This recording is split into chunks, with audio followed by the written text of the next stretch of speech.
C'est parti. On démarre comme ça. Allez, let's go. Raconte-moi ta vie. Non. Non, ok, attends, je fais quand même une petite introduction. Je sais pas comment je l'utiliserai dans le docu, mais j'en fais une quand même. On se retrouve du coup avec Rémi. Redonne-moi ton nom de famille, que je me De coupe pas. matos, ouais, pas De, prépa. de Matos, j'allais dire prépa. De Matos. On se retrouve du coup avec Rémi de Matos, qui est avec nous sur le podcast. Je suis très heureux de l'accueillir. On va pouvoir échanger, prendre la température un peu pour tout ce qu'il attend pour cette semaine. Le but de cet échange entre nous deux, c'est d'approfondir un petit peu, déjà de connaître son histoire personnelle. Donc les moments de haut, les moments de bas, qu'est-ce qu'il a mis en place comme pratique, comment il s'est senti dans les périodes de challenge. On va cibler une peur fondamentale de Fritz Riemann. De Fritz Riemann. Donc il y en a 4 grandes. On va essayer de travailler autour de son histoire pour voir laquelle est la plus challengeante pour lui à l'heure d'aujourd'hui. Ça nous donnera un petit peu un schéma global de comment est son histoire, comment il fonctionne. Et puis on aura une piste de travail pour toute la semaine avec toutes les pratiques qu'on va voir ensemble et aussi ta lecture de Human Design avec Adam. Est-ce que du coup pour le lancement de cette petite vidéo, tu peux te présenter et petit à petit me raconter du coup ton histoire perso. Je te laisse. Tu veux partir d'où pour ça? Tu veux que je parte de coup maintenant déjà? Ou ce que je fais maintenant, aujourd'hui? Ce que tu fais aujourd'hui. Et après on repart dans le passé? Ouais, on aura besoin du passé. C'était juste jusqu'à où on remonte, tu vois, c'est la question. Ah ouais. En général, j'essaie de faire vers la période 17-18. Ouais, on Tu peut vois, parler de... on peut partir de là, tu vois, post-lycée. C'est Ouais. là que ça devient intéressant, les cheminements. À moins qu'il y ait des choses très intéressantes avant, que je sais pas, t'étais footballeur à 6 ans. Non, pas forcément. Mais ouais, du coup, tu veux qu'on démarre justement à cette étape? On peut. Post-lycée directement? Post-lycée. Allez. Eh bien, moi, c'est Rémi de Matos, du coup. Tu veux que je regarde la caméra? Tu veux que je te regarde toi, tranquillement? Tu me parles à moi. Je te parle à toi. Donc, moi, c'est Rémi de Matos. Bon, j'ai 24 ans, je vais faire 25 cette année. Au niveau de mon parcours, de ce qui m'a défini et de où j'en suis aujourd'hui, on va dire que ça a commencé effectivement, voilà, comme tout le monde, post-lycée, recherche d'études. J'ai commencé du coup sur un BPGEPS personnellement. Donc moi j'ai fait bac général, bac ES, économique et social. Okay. Je suis allé au bout parce que c'est bien vu d'aller au bout du bac, tu vois, pour faire plaisir aussi à mes parents, aller au bout du processus d'études. Mais j'ai toujours eu des facilités quand même à l'école parce que j'étais bien suivi, bien cadré par ma mère au quotidien. Donc j'ai eu des facilités, j'ai eu mon bac assez facilement. Mais ce qui était certain, c'est que je voulais derrière passer le cap de bosser en fait assez vite. J'ai pas eu cette envie de partir sur des longues études, 5 ans et compagnie. Donc moi, qu'est-ce que tu dois faire, qu'est-ce que tu veux faire professionnellement et tout, je savais pas trop. J'ai toujours été sportif. J'ai toujours aimé ça depuis tout petit. J'ai fait plein de sports différents, en compétition, dans plein de disciplines. Et du coup, c'est porté l'idée d'être coach sportif. Je sais que c'était un peu une volonté de ma mère d'être elle-même coach sportive un temps. Au final, elle a eu une carrière différente. Et donc moi, ça résonnait aussi un peu en moi. Et donc j'ai pris cette voie-là. Mais j'avais ce challenge de ne pas vouloir partir en STAPS, je ne sais pas où, à Bordeaux et compagnie, faire des années d'études. Et j'ai découvert un peu au dernier moment qu'on pouvait faire une formation pro chez moi dans ma ville. Donc je suis de Biarritz à la base, sud-ouest, donc le BPGEPS. Et qu'ils accueillaient ça directement chez moi à Biarritz. Donc c'était vraiment top. Un coût évidemment, quasiment 8 000 € l'année. Mais en tout cas, j'ai démarré sur ça. Et ça m'a permis, c'était l'idée d'avoir ma carte pro à la fin de l'année et de pouvoir déjà commencer à exercer. Donc moi je suis du 6 septembre, donc j'avais tout juste 18 ans que j'ai commencé. À peine sorti du bac en juin, en septembre je démarrais déjà mon année. Et j'ai terminé en juin du coup de l'année d'après. C'était vraiment une formation diplômante sur une seule année. Et au final ma carrière pro, on va dire, a démarré vraiment directement parce que avant même d'avoir terminé mon année, j'ai commencé à bosser là où j'étais en stage en parallèle à Basic Fit, Basic Fit de chez moi. Donc je commençais à travailler. à l'accueil de Basic Fit, donc vendre un peu les abonnements, mais être aussi un peu sur le plateau. Donc c'était une façon pour moi de commencer à gagner mon argent parce que on me l'a proposé. Et le temps que je trouve comment exercer mon activité, peut-être de coach sportif en indépendant, me faire un réseau et compagnie. Et au final, ça n'a pas duré longtemps parce que j'ai bossé, je crois, de juin à août. J'ai fait 3 mois à Basic Fit maximum. J'ai un collègue de la formation BPGEPS qui, lui, avait déjà plus de 27 ans, ou 30 ans passés, j'ai oublié, mais qui m'a proposé très gentiment de le rejoindre sur une opportunité qu'il avait d'aller développer l'activité de coach à Casablanca, au Maroc. Ok, stylé. Ouais, donc tout juste 18 ans, j'allais faire 19. J'ai dit oui direct en fait. Au téléphone, il m'a appelé, il m'a pris de court et j'ai dit vas-y, let's go. Donc derrière, organiser un peu tout le départ. Moi, j'avais ma petite amie avec qui je suis toujours aujourd'hui, 8 ans de relation. Mais donc c'était pas évident parce qu'il fallait que je dise je m'en vais en fait, je saisis cette opportunité, j'ai pas envie de rester à l'accueil de Basic Fit, j'ai enfin la possibilité là d'exercer mon activité de coach. Et donc je suis parti, c'est un gros complexe de 22 000 m² à Casablanca au Maroc sur lequel on était donc là pour représenter l'image française du coaching. Et donc c'était cool, belle aventure qu'on a démarré. Donc j'y étais en 2019, fin 2019, je venais de faire 19 ans. Et le truc, c'est qu'après, tout s'est enchaîné à partir de là, un peu pas mal de bousculements dans ma vie pro, parce que début 2020, c'est Covid, premier confinement. Je pense que ça a bousculé pas mal de monde, en l'occurrence. Et donc ouais, début Covid, tout fermé, des mois à attendre. Je pensais que ça durerait pas longtemps. Au final, la salle fermée, évidemment. On était logés, nous, juste à côté par le complexe. Et au final... au bout de quelques mois, on demande à se faire rapatrier parce qu'on voit que ça dure. On est loin de la famille. Et puis ça inquiétait tout le monde à ce moment-là. Il faisait peur à tout le monde. Ouais, sûr. Et donc je me suis dit, je vais essayer de rentrer quand même. Je me pointe à l'ambassade. Je vois qu'en fait, nous, on s'était pas pressé d'aller courir aux frontières parce qu'on était logés, on était bien. Et en fait, c'était un bordel pas possible. Il y avait 150 personnes qui manifestaient devant l'ambassade française et tout. Parce que personne qui était bloqué, il y en avait qui étaient en vacances, ils étaient sur leurs économies. C'était... Bon, bref, petite parenthèse là-dessus. Tranquille, vous. Nous, on était tranquille en fait, mais du coup, en attendant, on voulait quand même rentrer. On se pointe et là, on se dit, waouh, mais en fait, on va jamais rentrer parce que là, nous, on se pointe comme des fleurs. Et au final, bref, on a bataillé derrière à appeler des députés. On a envoyé des mails à tous les députés de France et autres. Et on a un député de chez nous qui nous a répondu, qui a transmis notre dossier au Quai d'Orsay. Et on a été rapatrié en urgence par le Quai d'Orsay. Donc, petite histoire folle. On est passé avant les autres parce qu'on a osé envoyer. Donc bref, rapatrié en France, je suis rentré. Mais du coup, j'ai plus de taf. Tout mon réseau, toute ma clientèle est au Maroc. Et maintenant, qu'est-ce que je fais ? Et donc, je suis rentré. J'ai commencé à faire des boulots d'intérim. Du coup, de la plomberie, des rayonnages à Jiffy, enfin vraiment toutes les merdes possibles. Mais au moins, je gagnais mon argent en attendant. J'étais du coup rentré chez mes parents. Non, j'étais chez ma copine du coup qui alternait avec ses études. Elle avait un studio, donc j'étais avec elle. En attendant. Et cette histoire a duré 1 an et demi avant que en fait, les frontières France-Maroc ont mis énormément de temps à réouvrir. Et donc, pendant cette période-là, obligé d'enchaîner un peu comme ça des boulots d'intérim. Et en l'occurrence, ce même ami avec qui je suis parti au Maroc m'a appelé là aussi pendant que j'étais en intérim. Lui aussi était rentré. Et il me parle d'une autre opportunité. Donc, c'est venu de lui un peu à la base, mes premières étapes. Okay. Henri, s'il se reconnaît, s'il écoute ce podcast. On fait un big up à Henri du coup. Qui m'a un peu propulsé dans les débuts. Je lui en suis reconnaissant.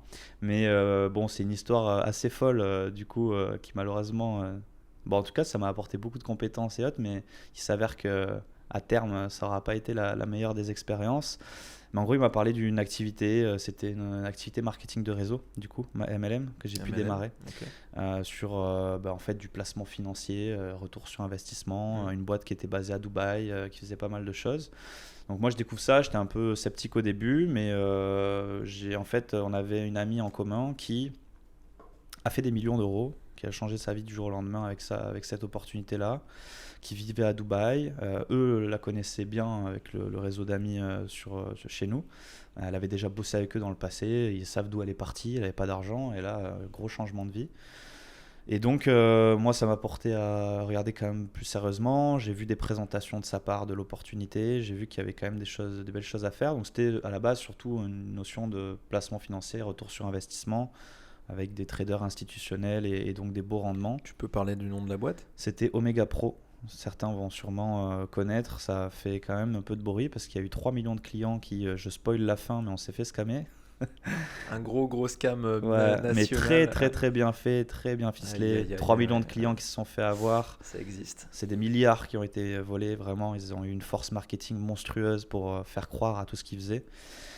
Donc bref, moi je démarre là-dedans au début, très naïf, mais en attendant c'était surtout pour du placement et je place, j'ai durement économisé au Maroc et sur des économies que j'avais pu faire et puis avec l'intérim et compagnie, je place 5 000 euros dans l'espoir d'aller en retirer un beau retour sur investissement au bout d'un peu plus d'un an.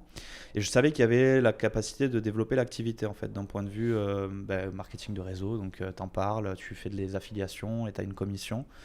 Donc moi, je suis vraiment démarré dans l'idée de je veux juste avoir un retour sur investissement, mais j'ai creusé un peu, j'ai vu que ça marchait. J'avais des retours sur investissement quotidiens, c'était journalier, mensuel qui tombaient. Tu plaçais quoi sur où ? En gros, l'idée, c'est qu'on confiait l'argent à la compagnie qui, elle, avait des traders institutionnels qui donc permettaient de générer, c'était du 0,40% par jour. Chose qui, dans le milieu du trading, forex et compagnie, n'est pas censée être non plus exceptionnelle du tout quand tu fais les bons moves sur les marchés. Mais du coup, il y avait ce principe d'effet cumulé.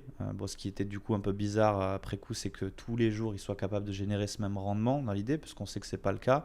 Mais ils le justifiaient par le fait que voilà, eux, ils maîtrisent les risques là-dessus.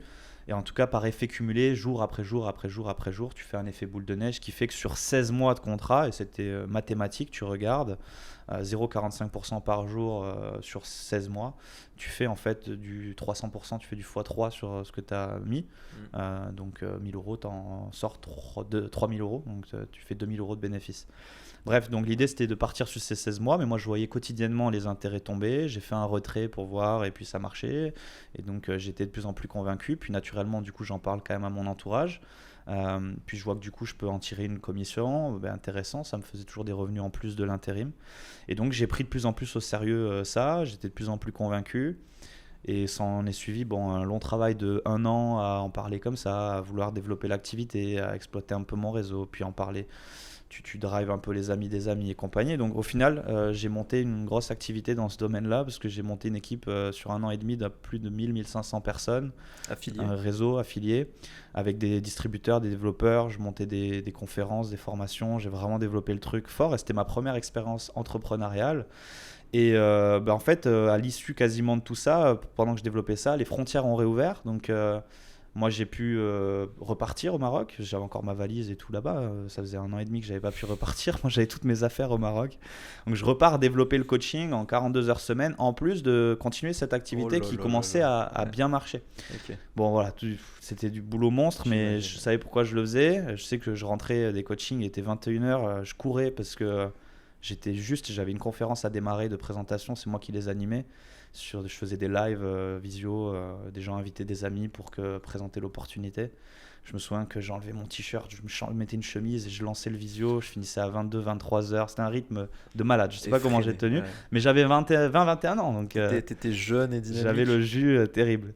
Et bref, ça a duré 6-7 mois cette histoire où après au final, déjà le rythme était dingue et surtout je commençais à vraiment bien gagner ma vie. Et donc ma copine, ça n'a pas matché. On a eu une petite rupture temporaire malheureusement, mais à raison. Elle est venue s'installer avec moi au Maroc parce qu'elle avait terminé ses études, mais avec le rythme que j'avais comme ça, on n'avait pas de temps pour nous. Moi, j'étais sur les nerfs tout le temps. Je lui donnais pas de temps. Le dimanche, j'étais dans le lit, dans le canapé. C'était pas équilibré. J'étais pas là pour elle. Ça a pété. Elle est partie. Et moi, ça m'a fait ruminer tout ça. 3 mois ont passé. J'ai dit, ok, c'est bon, j'arrête. C'était un cap pour moi déjà d'accepter de lâcher du coup un taf pour être full entrepreneuriat, mais je l'ai fait. T'as lâché le taf de coach? J'ai lâché le taf de coach, j'ai dit voilà, j'arrête, je démissionne et donc rentrer en France auprès de la copine, la récupérer, rentrer chez moi et surtout développer à 100% full de mon temps ça, parce que je me disais si ça marche déjà autant grâce à mes efforts et je bossais au final à la salle. En vrai, je passais, dès que j'étais sur le plateau musculation, que j'avais pas, j'étais en train de driver le boulot et tout à côté. Donc je donnais du temps, mais pas avec ma full de clarté mentale. Je me suis dit, si vraiment je m'y mets à fond, qu'est-ce que ça va donner? Et c'est ce qui s'est passé. C'est vrai que du coup, je suis rentré et c'est là que vraiment ça a commencé à se propulser. Mais malheureusement, c'est à peine quelques mois plus tard qu'on s'est fait scammer. Une belle histoire parce que, à la fin, en gros, ils ont clôturé sur. On a été invités aux Maldives, 1000 personnes invitées, ils ont privatisé toute une île.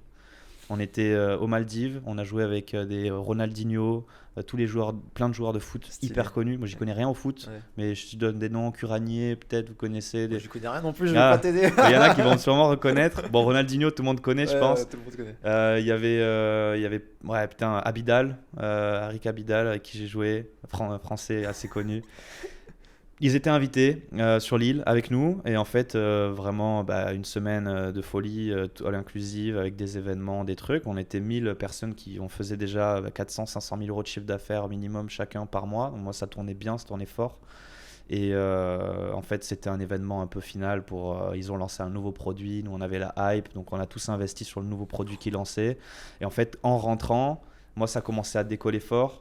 Je remplis une salle de plus de 100 personnes au golfe de Chiberta chez moi. Je commençais à faire vraiment des conférences où on devait louer des espaces parce que j'avais des 100 personnes devant moi en physique et tout. Je fais cette conférence, derrière ça doit commencer à vraiment signer et propulser les investissements qui rentrent, le chiffre d'affaires. Et au final, une semaine après maximum cette conférence que j'ai enchaînée après être rentré des Maldives, back-office, erreur 404, terminé, bloqué. Rien qui fonctionne. Mais ils ont été très malins, ils l'ont préparé pour moi parce que en fait, si d'un coup tu coupes tout et tu fais comprendre que tu débarres avec la caisse, tu as 3 millions de personnes qui sont après toi et ça va faire un bruit de gens monstre. qui ont investi de par toi, surtout, il y a plein de gens. Ouais. Et heureusement, quelque part aussi, en fait, il y a eu tout un parcours très lent où ils nous ont un peu berné à dire qu'il y a eu un piratage informatique et qu'ils étaient en train de driver la chose et que ça va réouvrir dans un mois parce qu'il faut qu'ils règlent tout et qu'ils soient sûrs qu'ils peuvent réouvrir dans les bonnes conditions. Et puis au bout d'un mois, il y avait autre chose et ils nous ont baladé. Et à un moment donné, en fait, tu te fatigues petit à petit parce que tu n'as jamais la réponse réelle et donc tu te fais à l'idée que vas-y, ils nous ont niqué, mais en fait, tu n'es pas sûr. Et donc ça a traîné. Donc moi, sur mes économies, parce que j'ai plus de rentrée d'argent, je peux plus développer. De toute façon, même mes fonds, mes investissements, j'investissais aussi beaucoup, moi, à titre perso dedans. Tout bloqué, hein, t'as plus rien, t'as plus accès. C'était quel ordre de grandeur que tu avais mis à ce moment-là? Moi, j'ai ma somme perso initiale, on va dire, de 5 000 euros que j'ai mis, tu vois. Même si j'ai remis après aussi de mes fonds propres, mais j'ai aussi beaucoup réinvesti de l'argent que je gagnais avec de l'affiliation, tu vois, sur le temps que je développais l'activité. Mais en tout cas cumulé à la fin je crois que ça voisine des 60 000 euros quand même qui était un beau montant qui était bloqué dedans parce que c'est de l'argent que j'aurais pu gagner avec des affiliations mais je réinvestissais beaucoup, je croyais fondamentalement dans la chose, le produit, sinon j'aurais jamais développé ça, tu vois. Je suis pas un scammer, j'ai ma famille qui était dedans, j'avais fait investir ma famille, mes proches, ma sœur, donc voilà, ça a été dur de se faire à l'idée après des mois et des mois que vas-y, il n'y a aucune chance, ils sont partis avec la caisse. Mais moi pendant ce temps, j'étais sur mes économies, donc c'était un premier coup dur. Je pense que j'ai eu une mini dépression à ce moment-là. J'aménageais avec ma copine à Biarritz, on avait tout l'ameublement, c'était vraiment beaucoup de charges du coup financières qui s'accumulaient. Et donc en fait, tu vois griller aussi tes économies et ce dur labeur de ce travail qui a été fait. Et donc plus rien en fait à voir et comment je rebondis et quand je commence à accepter que je me suis peut-être fait avoir. En plus le truc c'est que quand tu es dans ce milieu, le réseau, les contacts t'amènent à d'autres types de projets du même style. Et donc j'ai remis de l'argent parce que t'es dans le moment, tu réinjectes dans une autre boîte qui est censée être assez similaire à celle-là. Le temps que celle-là réouvre, je vais mettre dans celle-là et je vais le développer, diversifier. Et en fait, je me suis refait scam. Sur une autre boîte? Ouais, et donc pendant que j'étais en train... Ne faites pas du MLM. La frontière est fine entre... Parce que le MLM, vraiment, je veux pas cracher dessus, c'est une industrie magnifique qui peut vraiment permettre à quiconque d'atteindre la liberté financière, d'avoir des revenus sans plafond. Mais il faut trouver la bonne boîte et la frontière est fine entre le vrai marketing de réseau avec un système intelligent et le Ponzi qui fait qu'en fait, c'est les gens du dessous qui payent les gens du dessus. Nous, il était très bien justifié pour que ce soit censé être un modèle de MLM classique, mais en fait, tu peux jamais vraiment savoir s'il est vrai ou pas. Un Herbalife est là depuis 50 ans, il n'y a pas de problème. Tupperware était un MLM et très bon et très solide. Mais bref, il faut trouver la bonne boîte et effectivement, c'est pas évident. Donc moi je me suis fait avoir, j'ai remis de l'argent en tout cas dans des scams pendant que mon argent était en train déjà de brûler sous mes yeux sur mes économies pendant des mois à me dire est-ce que ça va réouvrir, est-ce que je vais pouvoir repartir.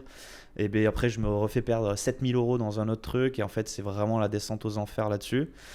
Et donc j'appelle un ami, déjà je reprends du boulot, de l'intérim, j'étais chauffeur-livreur. Back to the Ouais. En old, plus, je commençais à aligner un peu le niveau de vie, je roulais en Audi S3. Ce que tu dis pas derrière, c'est que tu as des revenus, tu Tu as allies le niveau de vie, moi c'est vrai ouais. que j'avoue je gagnais plus de 10 000 € par mois du coup pendant cette période-là. Donc j'ai acheté une belle voiture, machin, puis au final je me retrouve à la vendre et je passe de l'Audi S3 au vélo, j'allais au boulot en vélo. Ça va être l'accroche, ça. Je te vois trop sûr. Ouais, et j'ai une vidéo que j'ai dans mon téléphone et je la ressortirai un jour parce que vraiment elle est géniale. Je me filme à 6h du matin, j'allais au taf, chauffeur-livreur, j'allais livrer des frites et j'étais là à 6h du mat en train de monter une côte avec mon vélo de route et j'étais là, putain, plus jamais. Ce moment, je le ressortirai un jour et tout. Mais j'étais vraiment, en vrai, j'en rigole au plus bas à ce moment-là, c'était dur. Et du coup, j'appelle un pote parce que j'étais en train de refaire de l'argent comme je pouvais. Moi, je tenais à avoir du temps pour moi et me former sur d'autres trucs, de l'investissement et tout. Et donc, j'étais en 20-25 heures et donc je gagnais 900 à 1000 € par mois. Je couvrais tout juste mes charges et encore, j'étais un peu à perte encore. Mais je me disais, au moins, je couvre un peu déjà que j'étais sur mes économies depuis des mois. Et je prends du temps à me dire, est-ce que ça va repartir ? Puis j'ai des gens qui m'appellent, moi, toute la journée. T'avais des responsabilités. Voilà, t'es un peu la tête du réseau aussi, même s'il y avait toujours quelqu'un au-dessus, tu vois. T'as des uplines, moi j'étais le référent de la fille qui avait un réseau de je sais pas combien de milliers de personnes, de centaines de milliers de personnes, qui elle a fait des millions avec ça. Moi, en vrai, limite, ça a lâché au bon moment parce que c'est au moment où ça allait commencer à tourner fort pour moi. Mais c'est au moment où derrière j'aurais vraiment gagné très bien ma vie, mais en même temps, c'est un moment beaucoup de problèmes aussi, où j'aurais eu beaucoup de problèmes derrière, je pense, parce que tu as toujours dans le lot des personnes qui croient que c'est toi la source du scam et tout. Et les gens, ils c'est peuvent compliqué. porter plainte, tout simplement. Ouais, ça aurait pu être compliqué. Bon, je pense que les gens, j'ai eu de la chance que j'ai eu un réseau qui me ressemble aussi et les personnes que j'avais, même s'il y a quelques petites entre guillemets brebis galeuses, des gens qui n'ont pas trop compris, qui t'en veulent à toi plutôt que d'assumer aussi leurs responsabilités, parce que moi j'ai jamais forcé personne, c'est des gens qui venaient à moi, c'est des gens qui étaient invités d'amis, tu vois. À la fin c'est ça, c'est les amis qui invitent. Donc moi je suis pas responsable à la source, mais bref, tu as cette part de responsabilité. Donc je devais driver ça aussi un peu tous les jours, me nettoyer un petit peu de tout ça. Bref, donc j'appelle un ami pour essayer de rebondir. Je sais que lui il organisait des événements privés à Ibiza. Et donc moi je suis pas du tout soirée, fête, je vais jamais en boîte et autres, mais je savais que mine de rien j'ai développé des compétences de commercial, d'oratoire, et donc je savais que je pouvais être bon dans ce truc là et puis surtout il pouvait m'introduire à cette opportunité qui pour moi était un peu vitale, à me dire je peux me refaire un peu d'argent sur une saison d'été là à Ibiza. Je vends des soirées privées à thème, tout le monde en blanc, en noir, c'est des sortes de before et tu vends des packages du coup de tables, bouteilles et tout, avec des entrées en guest list dans les clubs à Ibiza et autres. Et donc je lui ai dit écoute, moi je suis dispo, je suis chaud, est-ce que tu as une place pour moi, il faut que je me refasse de l'argent là. Et donc j'y suis allé, j'ai été pris, j'ai eu des entretiens, j'ai été pris. Et donc je suis parti, pareil, du coup j'ai lâché le taf de chauffeur-livreur pour aller faire ça en saison sur 3 mois. Je me suis dit je vais gagner mieux. Je me suis arraché comme jamais. Les soirées j'y étais juste pour voir les clients et tout, mais pareil que du vélo toute la journée, tu vas chercher des gens dans la rue. Et donc j'ai fait ça pendant 3 mois, j'ai perdu 7 ou 9 kilos en 2-3 mois. Oh, ça t'a poncé jusqu'à l'os. Ah ouais. Sous le soleil toute la journée. Ouais. Et puis en fait tu te lèves, tu sais pas ce que tu vas gagner, mais je savais que là je pouvais gagner de l'argent. Et donc moi si j'avais pas vendu le soir, à 1h du matin des fois j'étais encore dans la rue avec mon vélo, aller voir des gens pour essayer de leur vendre. Donc tu faisais la promo pour ces soirées-là, c'est ouais, ça? tu vois un peu ce qu'ils ont prévu sur leur semaine. Et puis nous ça s'appelle Summer Rocks, c'est assez connu sur toute la Costa Brava. Ils sont à Barcelone, Salou et donc Ibiza aussi, à Lloret del Mar. Et Ibiza ça commence à bien tourner. C'est des événements super quali avec notamment des partenariats donc pour les before au Nobu Hotel. C'est vraiment des beaux endroits, des beaux hôtels et tout, des rooftops, des choses assez magnifiques. Donc ça plaît aux gens et ça permet de se regrouper entre Français, donc à favoriser les connexions. Et puis surtout décaler en boîte gratuitement après avoir déjà bu en before, parce que Ibiza c'est des consos à 25 € le verre. Tu payes tes bouteilles à je sais pas combien. Alors, en plus de payer 75 € juste ton entrée boîte sans conso. Donc, en fait, tu fais faire même des économies aux gens à venir boire sur le before, à passer un bon moment et décaler en boîte. Donc, bref, ça se vend bien et j'avais les bons arguments du coup pour. Mais par contre, ouais, je m'arrachais parce que j'étais là pour ça. Et donc, je suis content. J'ai fait meilleur vendeur, toutes nationalités confondues, parce que tu as des équipes espagnoles, du coup, italiennes, hollandaises, françaises et tout. Moi, j'étais là pour gagner de l'argent. J'ai fait meilleur vendeur, j'ai pris un beau billet. Mais bon, tu rentres à nouveau, qu'est-ce que tu fais ? Je rentre en septembre, saison terminée, donc c'est pareil, je reprends chauffeur-livreur parce que sinon... Sinon, qu'est-ce que je fais ? Cet arc narratif, il est incroyable. Tu vois, en fait, c'est pour ça que je t'ai dit, le Covid, ça a été le démarrage de quelque chose de... Donc ouais, c'est un peu du chaos, tu vois. Des cycles chaotiques. Des cycles chaotiques de vas-y, j'ai la dalle de... En fait, je l'ai vécu une fois, la réussite de l'entrepreneuriat, même si c'était pas dans le meilleur produit, dans la meilleure offre, dans le meilleur truc. Mais j'ai vécu ce que c'était de pouvoir driver mon business, gagner... plus de 10 000 € par mois, et en fait moi j'étais là, mais no way, il n'y a pas moyen que je revienne sur autre chose. Et puis je vais pas repartir au Maroc à nouveau, reprendre le coaching, ce que je faisais là-bas. Non, je suis bien en France, je suis auprès de ma copine, mais qu'est-ce que je fais quoi ? Et en fait moi j'ai un père qui a été toujours dans le bâtiment, famille portugaise, toute la famille est dans le bâtiment, soit peintre, soit grutier, soit charpentier. Donc moi, l'exemple que j'ai, c'est aussi le travail dur, acharné, mais 6 jours sur 7, mais dans le bâtiment. Et en fait, je me suis pas dit, je vais postuler, faire un CV, je vais aller voir des boîtes, tu vois, qui peuvent me prendre en tant que commercial. Je me suis pas trop fait à l'idée que je peux être bon commercial, j'ai ce skill, En fait, moi, je me suis construit au final un peu avec rien, en partant de coaching sportif à être un peu balancé à gauche, à droite, et il a fallu que je me construise quelque part sur les compétences que j'ai, qui aujourd'hui sont claires, et je sais par où je suis passé, donc je sais quelles compétences j'ai aujourd'hui, et ça me permet de cibler mieux le métier que je veux faire, ce qui me plaît, l'offre que je développe en tant qu'entrepreneur toujours, parce que c'est en moi et je ferai pas autre chose.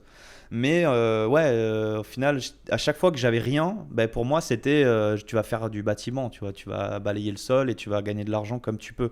Je me faisais pas à l'idée que je peux bosser dans une bonne boîte. Non, c'était toujours temporaire, en mode vas-y, dur labeur, je gagne mon argent, le temps de trouver quelle offre, quel projet je vais monter, faire de nouveau. Donc je retourne chauffeur-livreur et je découvre, parce que je suivais quelques personnes sur les réseaux et que je me remets un peu à suivre des podcasts, des trucs. Je suivais le Sans Permission de Yomi Denzel, machin. Ouais. Antoine Blanco qui était dans le podcast, que j'avais suivi sur Insta, je savais pas qui c'était, il était nouvellement dans le podcast. Personne ne le connaissait au début, t'inquiète. Ouais. Et en fait, je vois que sur son Insta, il dit qu'il recherche un setter téléphonique pour son offre. Je savais pas ce que c'était du tout. T'es un putain d'opportuniste, ouais. Vraiment. T'es un putain d'opportuniste. Moi, je cherche sur Internet, je découvre ça. Allez. Et en fait, je croyais que c'était closer, du coup. J'ai mal compris, mais en fait, c'était setter. Bref, du coup, je postule, mais j'ai mis 1h30 à remplir son questionnaire parce qu'il avait vraiment mis de la friction dans son truc. Ouais. C'était balèze. Et je me suis porté au jeu parce qu'il y avait pas mal de questions d'introspection et j'ai bien aimé au final. Et donc, je répondais. Et au final, j'ai bien fait parce que je l'avais rempli sérieusement.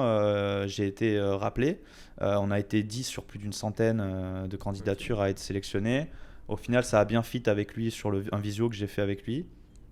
Et au final, l'aventure a démarré. C'est moi qui ai été pris. Je démarre 7h. Et donc, en fait, 7h, pour expliquer rapidement, c'est juste... moi, déjà, en tout cas, c'était exceptionnel. Je découvre aussi la facilité du business en ligne en mode 7h, c'est quoi ? Lui, il a une offre. Il génère des prospects tous les jours avec le podcast Sans Permission, avec le fait qu'il soit suivi par plus de 100 000 personnes et tout. Il a une offre. Lui, il accompagne des gens à monter leur business en ligne de zéro, à monter leur activité, à monétiser une compétence. Et en fait, lui, il générait des dizaines et des centaines de prospects tous les jours qui donnaient leurs informations pour voir sa masterclass, donc bref, une technique d'acquisition en marketing. Mais le but, c'est d'appeler ces gens-là qui donnent leurs informations et voir où est-ce qu'ils en sont sur leur projet et les pousser quelque part à réserver un appel avec un closer qui, lui, va faire le travail derrière de les faire passer à l'action et de les faire démarrer dans le programme, dans l'accompagnement. Okay. Donc moi, dès que déjà je sors d'Ibiza sur mon vélo, aller chercher les gens au bord des piscines et des rues pour leur vendre un truc, et surtout au bout de 10 minutes de pitch, il faut qu'ils sortent la CB et qu'ils me donnent 500 ou 1000 €. Moi là, je dis mais c'est du pain béni là, tu me donnes une liste comme ça, moi je les appelle, et en fait si ça vend derrière, je prends 5% de la com, je prends un billet. Ouais. Donc je m'envoie comme un dingue. En parallèle du chauffeur-livreur, je faisais le matin, je terminais à 10h quand j'enchaînais ma tournée bien, bien fort avec mon camion. Je rentrais le plus tôt possible. Et quand j'arrivais tôt à la maison, j'enchaînais ma journée de setting, tu vois. Back to Casablanca, le rythme effréné. Voilà. Et donc je fais du 9 heures de setting par jour, 7 jours sur 7, mais au bout de vraiment déjà quelques jours, je vois déjà les retombées. Il y a des ventes qui passent, je vois que les closers me font des retours, ils sont contents de la façon dont je chauffe les gars, dont je les préqualifie, parce que quand ils sont là, ils savent qu'en gros, ils sont qualifiés, ils ont le budget, ils ont compris quelle était l'offre. Donc je facilitais le travail aux closers. C'était le filtre, la filtration. J'étais le filtre et donc ça se passe bien, j'ai les coms qui rentrent et en fait en 3 semaines, parce que j'avais commencé au milieu de la semaine, du mois, en 3 semaines, je fais... je sais plus, 2200 ou 2800 euros. Moi, je suis fou, tu vois. Je me dis, mais ça y est, ça repart, c'est cool. Et bon, bref, s'ensuit une aventure où Antoine Blanco est au top de sa réputation, ou je sais pas, sur le podcast et tout ça. Et en fait, tu as 400 leads qui rentrent par jour. Moi, je peux pas traiter 400 leads par jour. T'étais pas le seul setter, mais j'étais le seul. J'étais le premier. Quand je suis arrivé, il y avait une team de 2 closers en place. Il venait de switcher de son offre. Il faisait du coaching sportif avant. Et il lançait cette offre-là parce que, dans le switch. Voilà, parce que le sans permission drainait un profil très large et il voulait pas cibler le coaching sportif et tout. Il voulait une offre plus large. Et en fait, moi, je me retrouve à 400 leads par jour. Et je lui dis, mais là, je peux pas traiter tout ça, même si je bosse énormément. Et donc, ok, vas-y, viens, on recrute une team. Et donc, je prends direct le rôle parce que moi, j'avais déjà monté des équipes en MLM et tout, je savais ce que c'était. Ouais. Donc, vas-y, viens, on monte une équipe. Donc, je passe manager au bout de 3 semaines que je suis setter. Je monte une équipe et puis petit à petit, voilà, l'aventure grossit. J'ai terminé à être head of sales, à driver tout le pôle de vente chez lui, 20 commerciaux, setters, closers que je manageais. On montait à 300-400 000 euros par mois de cash collecté à ce moment-là. Donc, c'était une très belle aventure. Je regagnais très bien ma vie, enfin. Deuxième phase. Et je découvre cet aspect business en ligne qui me plaît bien, ces skills de vente.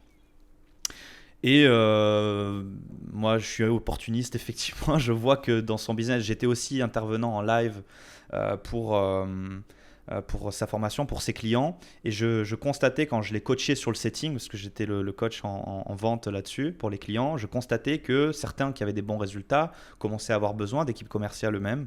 Et donc, avec un des meilleurs closers que j'avais chez Antoine, qui était un ami, qui est devenu mon associé, je lui ai dit, parce qu'on était dans la même ville, est-ce que ça ne te dit pas, viens, on monte un pôle de formation. Parce que moi, quand je recrutais aussi, je devais assurer un roulement au sein de l'offre d'Antoine Blanco. Rien que même pour moi, dans le recrutement, je faisais appel à des agences qui formaient des commerciaux, des setters, des closers. Moi, j'avais été recruté par opportunisme, j'étais même pas formé. Mais en fait, il y a des agences qui forment à ça. Mais malheureusement, c'est de la merde. Ils vendent comme une usine à commerciaux. Je l'ai dit dans un des épisodes sur mon Instagram dernièrement, il y a des gens, ils étaient chauffeurs de bus, tu vois, la semaine d'avant et ils deviennent sales le lendemain parce qu'ils ont vu l'opportunité de devenir closer. Mais en fait, la réalité, c'est que ils sont pas formés. C'est de l'expérience. Ouais. Et c'est pas parce que tu as eu de la théorie que ça y est, t'es bon. Donc bref. Ouais. Chose à part là-dessus, je me suis dit pourquoi je ne monterais pas mon propre pôle de formation. Ça me permettra déjà d'avoir des bons gars que je forme par mes soins chez Antoine Blanco. Et derrière, pour les clients qui commencent à avoir des beaux résultats, ça peut me permettre de fournir des gars, des sales chez eux. Donc en parallèle de chez Blanco, donc j'avais déjà lâché le boulot de chauffeur-livreur, j'étais 100% head of sales. Je monte à côté mon pôle de formation avec mon associé, on tourne les modules de vidéo, on héberge sur School et on commence à monter tout ça. Bref, voilà, au final je repars quand même à Ibiza, c'était l'été dernier, donc on arrive au bout là. Fin de saison ? Ouais, parce qu'en fait, du coup, mine de rien, ce chaos, cet enchaînement de choses m'a fait me dire... Mec, lâche pas une opportunité qui te rapporte de l'argent et qui est sûre et qui est là. Et donc, même si ça tournait chez Antoine Blanco et que j'avais ça, j'avais cette peur de me dire, tu dépends d'un seul gars. Et à tout moment, s'il y a un truc qui va pas, tu te fais virer pour je ne sais quelle raison et tout, tu n'as plus rien. Et en fait, je me fermerais la porte à Ibiza alors que je commençais à avoir un réseau de l'année d'avant, que j'avais fait meilleur vendeur, j'avais pris un billet. Donc, j'ai dit, moi, il y a no way, je repars à Ibiza. Ok. Et donc, Ibiza, rythme de dingue parce que je devais enchaîner la saison, plus le management, le head of sales, plus la boîte. Donc, je gérais 3 business en même temps de pôle de formation qui commençaient à tourner. On commençait à former des sales avec mon associé. Et bref, j'en viens à du coup sur cette saison-là, quoi qu'il en soit, le vent tourne chez Antoine Blanco, les leads sont moins quali, il y en a moins. Lui, il prenait des vacances, il a pris des grosses vacances, Saint-Tropez, machin, en août et tout. Il était très peu joignable, même quand on avait des problématiques urgentes à gérer au sein de l'équipe. Et donc, je sens le vent tourner. Nous, ça commençait à tourner l'activité de pôle de formation. En fait, dans tous les cas, début septembre, moi, quand je rentre de saison, j'épargnerai les détails. Antoine Blanco veut s'associer à mon business de formation. À la base, je l'avais monté pour ça, pour avoir une collaboration avec lui. Ouais. Sauf que très mauvais move, il vient en mode je vais prendre des parts de ta boîte. Mal fait. M'a très mal fait, Ouais. je t'apporte rien en retour. Il veut même pas rencontrer mon associé, c'était n'importe quoi. Ok. Et donc à ce moment-là, ça clash à moitié en mode bah non en fait. Et bon, moi je lui fais une proposition très très très bonne de pas d'association mais de collaboration qui peut se faire, très gagnant-gagnant sur la façon dont on peut bosser ensemble avant d'envisager une association quelconque. Et au final, bon, je pense qu'il s'est un peu braqué ou je sais pas, ou de toute façon il avait des plans d'avoir des économies un peu dans son business. Il venait de recruter un COO et je pense qu'il a voulu faire des économies sur des choses. Et je reçois juste un mail en mode c'est terminé. Moi j'ai été sorti, mais genre one shot comme ça, j'aurais plus accès à rien, aucun software, rien. Oh là là. Donc les équipes que j'avais implantées chez lui, que je manageais au quotidien, avec qui j'avais les rapports, je peux même plus leur parler. Enfin bon, j'ai WhatsApp, mais bref, mal fait. Ça m'étonnait pas grandement d'un point de vue humain, de la façon dont il a beaucoup géré les équipes au quotidien, mais encore une déception, encore un Deuxième moment grand- où je repars Ouais, je vois. à zéro, ok, qu'est-ce que je fais? Et le pôle avec mon associé commençait à tourner, mais on avait un client et en fait, j'en avais pas activé des leviers marketing, on spend pas en ads et tout, tu sais, c'était un peu moi, mon réseau organique, des trucs. Ouais. En bref, je repars encore à pas trop savoir quoi et on se verse le minimum avec mon associé, on arrive à se payer un peu, mais encore une fois, voilà, compliqué. Et voilà où j'en suis, voilà où j'arrive, parce que mine de rien, en octobre, on décide quoi qu'il en soit, et c'était prévu de venir à Bali ici. On voulait de toute façon se barrer de la France, on voulait s'expatrier, on croyait dans notre boîte, dans le projet que ça va prendre et ça va marcher, donc on voulait le digitaliser et être ailleurs. Et préparer l'année 2025 là, pour aussi partir fiscalement, parce que moi, 2024, ça a piqué aussi un peu T'es en fait France. défoncer. Et donc, octobre, on vient à Bali 2 mois, et puis ça marche bien. Et puis la boîte, elle prend. En décembre, on rentre à Noël voir la famille, et puis on dit, on se barre. Et donc là, depuis le 1er janvier, je suis ici.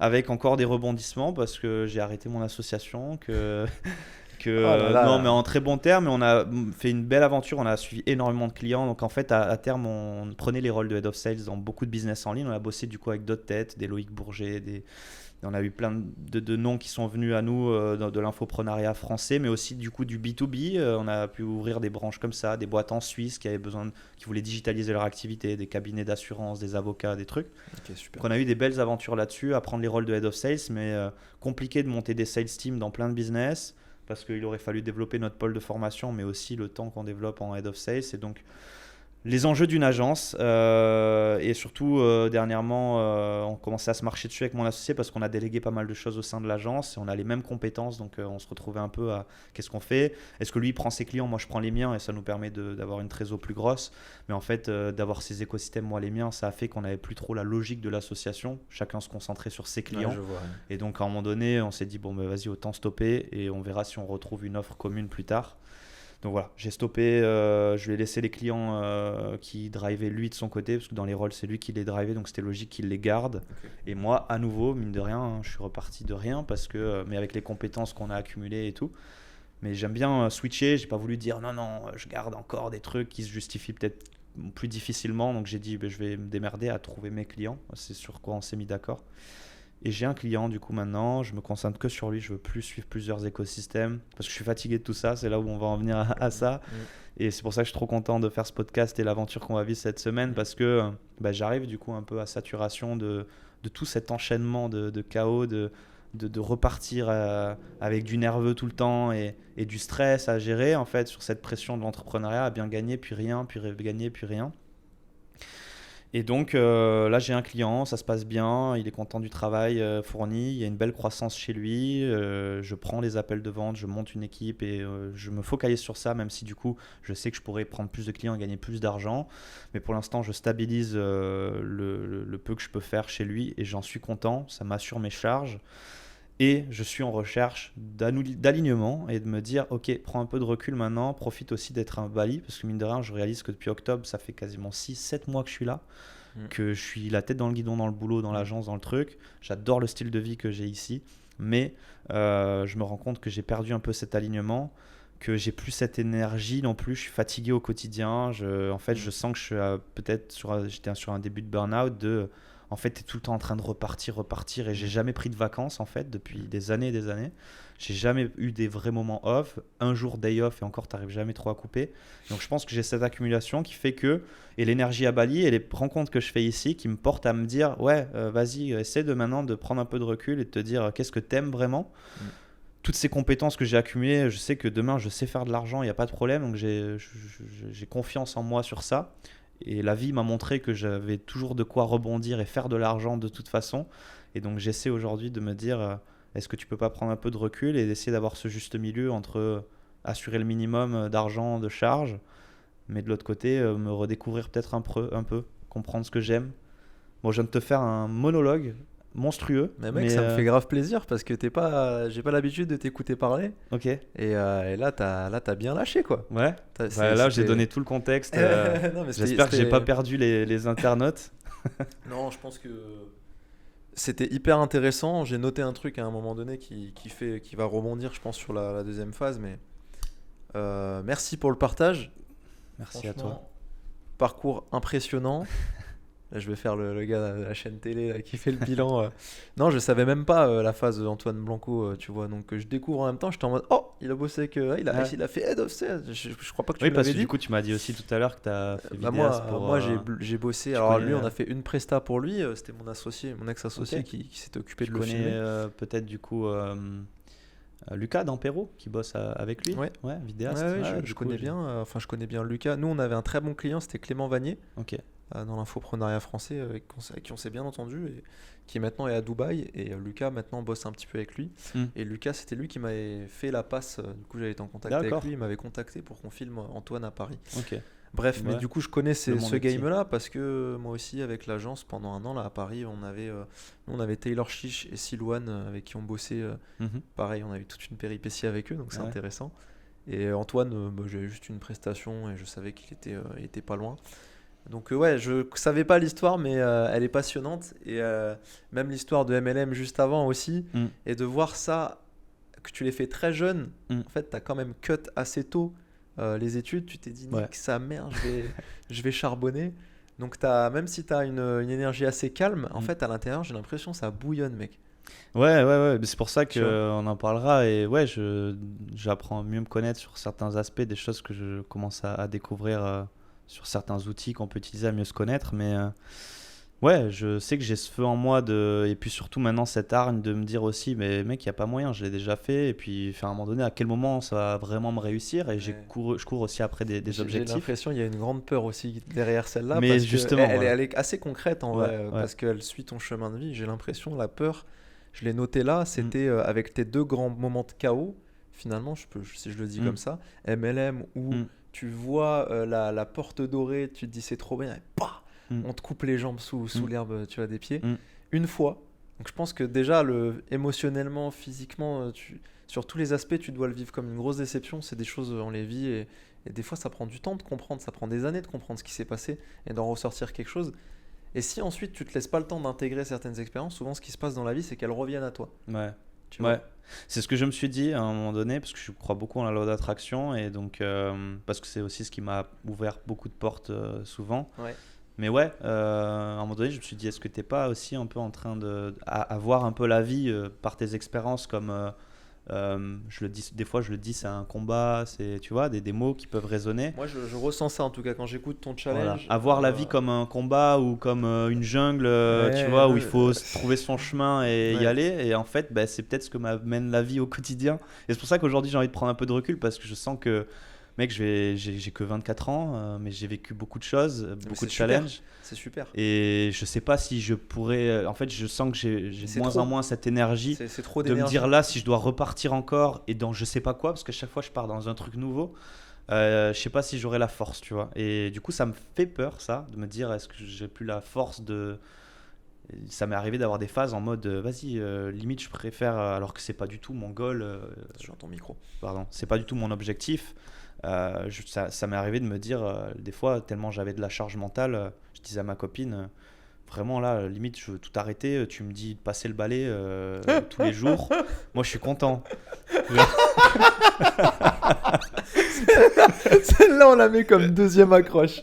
Exceptionnel. Parce que j'en pouvais plus, genre j'étais Non, là, mais vas-y, dis-moi de passer le balai, donne-moi de l'argent à la fin du mois, c'est bon, j'en ai marre, tu vois.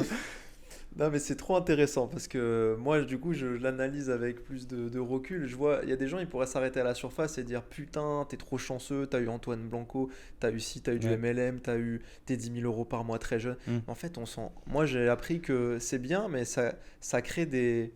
Tu pètes des plafonds, mais tu les comprends pas vraiment, ces plafonds-là. T'as pas intégré ce qui s'est passé. Du coup, la vie, elle te remet des enseignements que tu comprends toujours pas. Mm. Antoine Blanco, quand tu l'as expliqué le deuxième période de chaos, tu l'as dit toi-même, alors je l'ai noté, ce qui s'est passé. Je l'ai peut-être provoqué moi-même sans m'en rendre compte, hein, tu vois. Moi j'ai noté la peur de l'abandon, tu as eu peur quand tu sentais que le vent tournait, tu as dit ça, tu dis je vais pas reproduire les mêmes erreurs Ouais. et je vais repartir en saison. Tu vois, alors que le mec, tu te mettrais à la place d'un gars, mais tu bossais avec Antoine Blanco, son business il fait 300 000 Ouais. euros par mois, t'es head of sales, tu vois, t'es à là. Qu'est-ce que tu vas te faire chier à retourner sur ton vélo à faire des ventes à Ibiza? Non, j'ai loué un scooter du coup Ouais, cette ouais, saison. ouais, Parce avec que un j'avais plus scooter. d'argent. Donc cette fois-ci, je me déplaçais en Non, scooter. ouais, bon, c'est sûr, c'est beaucoup mieux. Non, mais, non, mais ça veut dire que du coup, tu avais encore ce truc-là de j'ai pas confiance. Légitimement, tu vois, tu t'es Ouais, dit ouais, ouais. j'ai pas envie de revivre ça. Ouais, je pour ça, pense. je suis d'accord que ça a dû laisser évidemment des Donc, traces. Des et, traces, on appelle ça des traumatismes. ouais. Tu vois, tu lui donnes le nom que tu veux, mais ouais, le chaos, il est revenu à toi Mm. et finalement il s'est matérialisé parce que tu as continué de prendre des opportunités. J'ai l'impression que tu fonctionnes beaucoup par trampoline. Mm. Tu vois, dans ta vie, à chaque fois que tu me parles d'un truc, et c'est marrant, ça vient à toi et c'est le Mm. rôle des projecteurs. Ouais. Donc ce sera intéressant, Ouais, c'est on ce fera que le j'ai bilan pour découvert. Adam. Ça vient à toi, tu fais let's go. Ouais. C'est pas toi qui es allé appeler ton pote, tu lui as dit t'as pas un truc pour moi. Ouais. Tu vois, et à chaque fois c'était non, ça vient à toi. Et du coup, hop, tremplin. Le truc, c'est que je pense comme tout design, comme tout être humain, si tu respectes pas du coup comment tu fonctionnes, tes énergies, ta trajectoire, tu finis par te cramer ou alors l'expérience, elle te push out. Tu vois, Mm. d'une manière ou d'une autre, tu vas te retrouver en dehors du truc. Et ça t'est arrivé 2 fois et je pense que du coup, là où t'en es là maintenant, il y a une piste d'exploration à explorer cette peur-là, du manque. Cette peur de... Il y a 2 choses, je pense. Il y a le côté, je connais mes ressources et je sais que je peux le faire. Donc il y a un côté très égo, Mm. travail de l'ego. Mais du coup, ça donne un aspect à ta vie où tu luttes, où t'es pas en flow, tu vois. Mm. Alors que ton rôle dans la vie, qui est très spécifique, on le verra, ce sera intéressant avec Adam, c'est de laisser les choses venir à toi. Ouais. D'être en flow pour ensuite aller et que les opportunités, elles te correspondent, Ouais. tu vois. Et donc il y a ce côté-là de, j'ai l'impression, t'es un peu comme mon ex-associé qui me faisait penser à ça, il était en constante lutte interne et en constant travail charbonné pour faire rentrer des sous, parce que c'est instable, parce qu'en fait, t'as peur que ça se casse la gueule. Mm. Tout le temps. T'as peur que ça se casse la gueule. T'as pas confiance en le processus. Et en plus, t'as les traumatismes passés que t'as pas bien digérés. Ouais. Donc il y a ce travail-là intérieur, je pense, de comprendre comment je peux faire pour attirer les bonnes opportunités en étant aligné, en faisant mon tri en tant que projecteur, t'apprendre à connaître ton profil. Mm. Et à ce côté, pour comprendre comment la peur, elle s'est créée, elle a émergé, et en fait, elle est restée un peu dans ton corps, et c'est ce que tu dégages, peut-être aussi. Tu vois, il s'est passé ça et ça, j'ai connu mon plafond, j'ai connu l'entrepreneuriat, ce que c'est et tout, mais bordel, à chaque fois ça s'est cassé la gueule, et à chaque fois je retournais livreur-chauffeur, et à chaque fois je devais recharbonner encore 1000 fois, et à chaque fois, et à chaque fois, et à chaque fois. Et donc du coup, c'est quand la prochaine fois?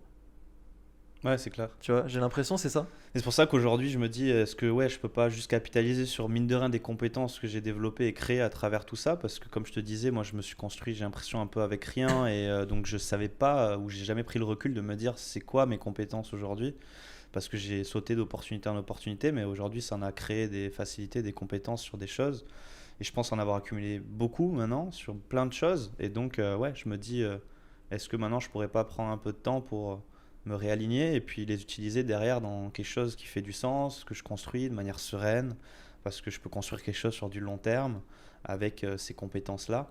Et Mais voilà, il y a d'autres challenges du coup qui en sont liés, je le sais en ce moment. Moi, c'est du coup cette peur quelque part d'accepter de prendre du temps pour moi sur ça, sans culpabiliser, stresser de pas être en train de faire de l'argent et de peut-être devoir à nouveau taper dans des économies, le temps de me réaligner. Ouais. Raphaël m'avait dit un mot que j'avais bien aimé, c'est imagine que ben là tu es en train juste de te payer pour ça, tu vois. Donc Ouais, il y a plusieurs comme manières ça, de le ça peut voir. switcher le mindset. Je me dis, je me paye à retrouver du sens pour moi. Mais ouais, c'est pour ça que je suis dans cette phase et je suis trop content encore une fois de pouvoir expérimenter des choses. Bali porte beaucoup à ça pour, euh, pour faire ce travail qui je pense est tout à fait Tu auras nécessaire. l'occasion de le faire. Attends, fais attention à pas coller le câble contre toi. J'ai peur que ça fasse Pardon, que ça bloque. Mais t'inquiète. je le garde à distance comme ça. Ouais, juste comme ça, on est sûr que le son il reste bien. Moi, du coup, je veux. Bon, alors, du coup, on a le topo assez général. Du coup, c'est bien, ça me pose les bases. Je vois un petit peu le cheminement. Là, actuellement, c'est quoi ton objectif professionnel, même juste de ce que tu as en tête rapidement, peut-être que ça va changer, mais tu m'as dit c'est focus sur un client, head of sales, c'est ce que tu m'as dit, monter les équipes petit à petit et accepter de faire moins d'argent, mais capitaliser sur du long terme. Bah, ouais, je sais pas si c'est l'objectif du coup, parce que Oh, j'ai c'est le d'autres mindset. objectifs, mais ouais, du coup, c'est quoi qu'il en soit l'état du moment, D'un de point de vue comment je pro, réagence, ouais, sur le professionnellement en tout côté cas, pro, on comment va je dire, c'est ça. réagence pour donner un peu d'espace à moi. Pour ton travail de fond, en Mm. fait, qui Ouais. va faire la différence surtout. Ouais. On a vu ensemble, on l'avait vu d'ailleurs, big up à Raph, parce que c'est ce qu'on avait abordé sur le cercle d'hommes sur lequel on s'est rencontrés. Mm. Il nous avait présenté les 4 grandes peurs de Fritz Riemann, que je dise pas de bêtises. Et du coup, c'est un cadre de base qui va nous permettre peut-être de, par rapport à ce que tu nous as dit, nommer la peur fondamentale, celle qui te travaille, qui te traverse en ce moment. On en a 4, je les relis, et tu vas me donner ton avis sur laquelle tu penses t'es le plus sujet. Ok. On a la peur de l'engagement, la peur d'être lié, donc peur de la dépendance. Elle correspond à une difficulté à s'abandonner à une relation, à se laisser posséder par l'autre, à perdre sa liberté. Les personnes dominées par cette peur valorisent l'autonomie, peuvent être fuyantes en lien et craignent d'être enfermées dans des obligations. Je te les lis juste pour l'instant, tu me Ouais. dis ce que ça fait écho. La peur de la solitude / peur de la séparation, opposée à la peur de l'engagement. Elle se manifeste par une peur d'être abandonné, isolé ou rejeté. Ces personnes recherchent fusion et sécurité dans la relation, au risque parfois de la dépendance affective. Bon, ça prend une empreinte un peu sentimentale, mais ça peut avoir une attache professionnelle. La peur du changement / peur de devenir. Elle est opposée à la peur de la stabilité. Elle traduit une peur de l'inconnu, du mouvement, de la transformation. Les personnes qui la vivent ont besoin de sécurité, stabilité, de cadre. Moi, je te sens un petit peu dans un mix entre les deux. Mhm. Elles peuvent résister à l'évolution ou à toute forme de nouveauté. Donc, on a vu que tu rebondissais bien, mais que tu avais aussi peur de rebondir. C'est marrant de le voir comme ça, d'une certaine manière. La peur de la stabilité, c'est la 4e, peur de l'enracinement. C'est la peur de la routine, de l'immobilisme, du conformisme. Ces personnes aiment le mouvement, le risque, l'aventure, mais peuvent avoir du mal à s'ancrer ou à construire dans la durée. Donc là, sur les 4 que je t'ai donnés, donne-moi une ou deux qui te sont les plus parlantes. J'ai l'impression la dernière, juste sur le fait que je suis très attaché à vouloir vivre énormément de choses et d'expériences, c'est quand même aussi quelque chose qui m'anime et qui me stimule au quotidien. J'aime être bon dans beaucoup de domaines, comprendre énormément de domaines, les expérimenter, c'est ce qui me fait aussi me sentir fier J'aime bien cette phrase de me dire j'aime regarder derrière moi et sentir, voir que j'ai avancé. Donc ça demande d'expérimenter, de pas être... je sais que la routine me tue si je reste trop dans un endroit que je me sens pas avancer, évoluer, me nourrir au quotidien de quelque chose, ça va pas. Donc je pense que c'est peut-être celle-là qui me parle le plus, parce qu'après, quand tu as parlé d'isolement, de choses comme ça, dans la 2 je crois, solitude et tout, je le ressens pas trop parce que je sais que j'ai une force dans les relations. Je crée beaucoup de relations authentiques. J'ai jamais eu de problème à m'entourer de bonnes personnes et d'avoir un bon entourage. Et je sais que je peux le faire n'importe où dans le monde et autres. Donc j'ai pas peur de cette solitude, honnêtement. Ouais.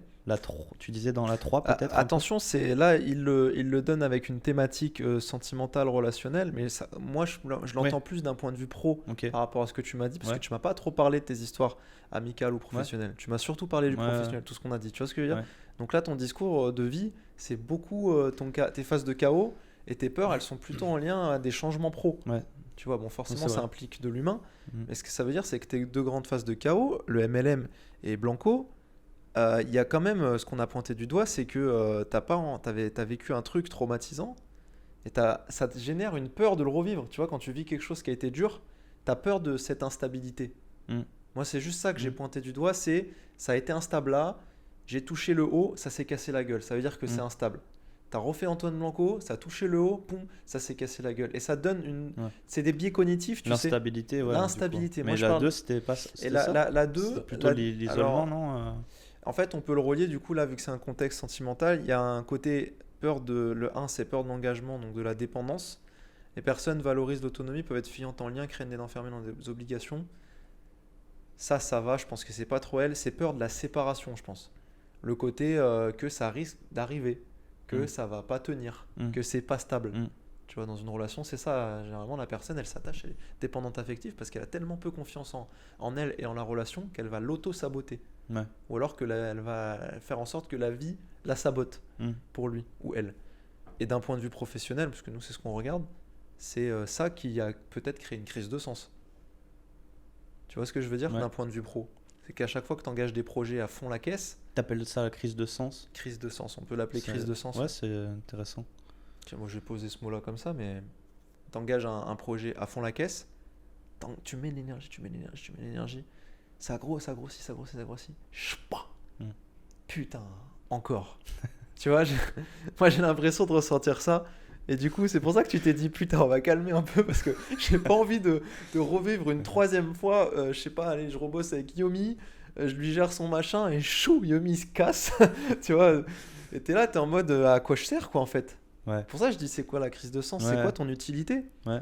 T'es là, tu vas refaire Head of Sell pour un nouveau client, tu vas lui mettre en place toutes ses équipes et là, il te dit bye bye. Bah, en fait, t'as mis tout son écosystème et tu te dis ciao, bye ça. bye. C'est pour ça que je sais la value que je peux apporter aux gens et je l'ai fait beaucoup. Mais à un moment donné, ouais, ça me fait me dire arrête de le faire aussi pour les autres parce qu'à tout moment, à chaque fois, ils te niquent et fais-le pour toi. Mais fais-le pour toi, je sais le faire aujourd'hui, mais avec quoi? Ouais, comment? Enfin, quel produit, quelle offre? Et en fait, qu'est-ce qui du coup me fait vibrer? Parce que j'ai pas envie de faire du coaching sportif, honnêtement, demain, aller coacher les gens à prendre du muscle. Ok, je peux faire 10, 20, 30 000 euros par mois, je sais faire. D'un point de vue structure, business, qu'est-ce qu'il faut mettre en place? Je sais le faire. Mais ça me parle pas et du coup, maintenant, je sens ce truc de me dire là, il faut que tu le fasses en te sentant aligné, c'est ça qui va te donner l'énergie. Parce que si je le sens pas, je peux plus en fait mettre les heures que je faisais avant. Parce que là, je sens que ma clarté mentale, elle est déglinguée et que je peux passer 2 heures devant l'ordi à rien branler et en plus m'insulter après parce que j'ai rien fait. Du coup, vu que tu t'identifies à ta casquette de je suis un charbonneur, j'obtiens les résultats que je décide et c'est l'identité que tu t'es mis, bah en fait, tu cultives que de la frustration. Voilà, exactement. Parce que du coup, ton mode de vie, il est frustrant pour toi. Exactement. Tu résistes. Exactement. T'acceptes pas de rien foutre, t'acceptes pas de prendre. C'est ce que je ressens, tu vois. Mais du coup, t'en as un petit peu conscience. Mais ce qui va être très intéressant, j'ai hâte d'avoir le call avec Inder, c'est que tes prises de décision et la manière dont tu amènes du sens dans ta vie, ça va pas venir, c'est pas comme moi. Moi, c'est par le corps et l'expérimentation. T'as beau dire que t'adores l'expérimentation, l'expérience que tu as envie d'aller chercher, elle va pas venir de tes décisions de ta tête, elle va venir du monde extérieur, en tant que projecteur. Et c'est là, ça va être là le point de vue intéressant, c'est en une semaine, nous, notre travail, je pense, ça va être, on a plus ou moins ciblé une peur, on va un petit peu aller plus en détail, mais ça va être de enlever le brouillard mental, de travailler par le corps, tu vois, pour retrouver de la clarté. Et ensuite, quand tu as compris, tu as enlevé la clarté, tu es dans ton corps, tu es OK avec ce que tu penses être ta crise de sens et compagnie, on vient regarder ton design, on vient regarder ta manière de fonctionner, et si on respecte ça, on va voir ce que tu attires. Et c'est ça comment tu serais censé fonctionner si tu es aligné. Ok. Et moi, je te donne l'exemple, tout ce que je fais là maintenant, c'est dans le respect de mon design. Et je suis un mec qui a d'énergie là à déployer. Et c'est comme ça que j'expérimente le monde. C'est en me disant, j'ai envie de tester mes pratiques sur quelqu'un qui ressent l'appel. Bah, je le fais parce que j'ai pas d'intérêt monétaire, j'ai pas d'intérêt spécifique. Je suis juste, c'est comme ça que j'apprends, c'est comme ça que je m'aligne et c'est comme ça que j'aurai un retour. Tu vois. Et toi, tu projettes. Je ferme la parenthèse, mais c'est un peu trop tôt Ouais, pour ça va entrer être dans hyper le design. Mais intéressant. je pense que ça va être très, très, très cool. Mm. Du coup, la peur que moi, ça m'a tilté. Donc, on a parlé des deux. Il y a l'abandon sur le côté pro en mode ça part en couille. J'ai peur que ça se casse la gueule. Parce que ça s'est déjà cassé la gueule 2 fois. Donc, ça a du sens, concrètement. Et le côté aussi, si ça se casse la gueule ou non, c'est peut-être que tu as besoin que ça se casse la gueule ou que tu ressens qu'il faut que ça bouge. Je sais pas, tu vois, c'est ce côté stabilité, peur de l'enracinement. Tu as peut-être aussi peur que ce soit immobile, tu vois, d'une certaine manière, ou que ce soit plus assez stimulant parce que ce besoin d'avoir de Mm. nouvelles compétences, de ressentir que tu es bon, que tu es utile. Il Ouais. y a peut-être une Bah, c'est piste à surtout une creuser. volonté de croissance pour moi et donc Faut que ça croisse, faut je que ça sais, croisse, faut que voilà, ça c'est croisse, pour faut que ça ça... que je sais qu'il faut vite que ça évolue et que je passe des caps et que je monte en grade ou et donc en compétences pour pouvoir proposer plus de choses et faire plus d'argent. Parce que je me suis mis des targets financières qui sont assez hautes. Et quand tu bosses avec des gens qui font 300 000 euros par mois Bah, tu t'en mets et plein que tu es la... Ah à oui, l'intérieur, tu ouais. te dis, ok, moi j'en fais 10, lui il en fait 300, lui il fait 10 000 par jour. Il n'y a pas moyen en fait. Et en fait c'est concret. Donc tu te dis, si lui il le fait, je peux le faire. Et donc ouais, ça aide à... Ça aide pas, j'ai envie de dire, à Non, se satisfaire d'une ouais, situation ça aide parce que pas. tu veux toujours aller chercher la croissance et les objectifs que tu t'es fixés, tu vois. Sinon, tu ressens de la frustration, Ouais. même dans des phases où les gens te verraient comme super successful. On verra avec Adam, mais il y a une grosse phase d'étude sur toi, le sens que tu mais avec l'argent, la Mm. relation que tu as à l'argent. Je pense elle va être intéressante à peut-être déconstruire pour reconstruire. Parce que pour avoir un bon alignement, faut que tu aies un rapport sain à l'argent, tu vois. Parce que quand t'as... Moi, c'est pareil, si Luan, Taylor, pourquoi je me suis cramé quand tu fréquentes des millionnaires et des gens qui ne vivent que pour ça, Mm. tu finis par un petit peu, même en tant que projecteur, à devenir comme ça. Mais t'es pas comme ça. Mm. Tu vois, il y a cette notion-là. Et est-ce que tu as vraiment besoin, c'est des questions un peu classiques, mais est-ce que tu as besoin de faire 300 000 euros pour te sentir utile, légitime Ouais, et c'est clair. complet? Non.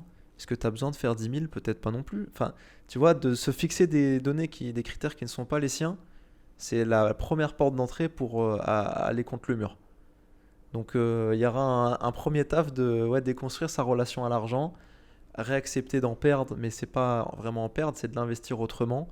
Et ouais, il y a vraiment toute une psychologie là-dessus, je pense.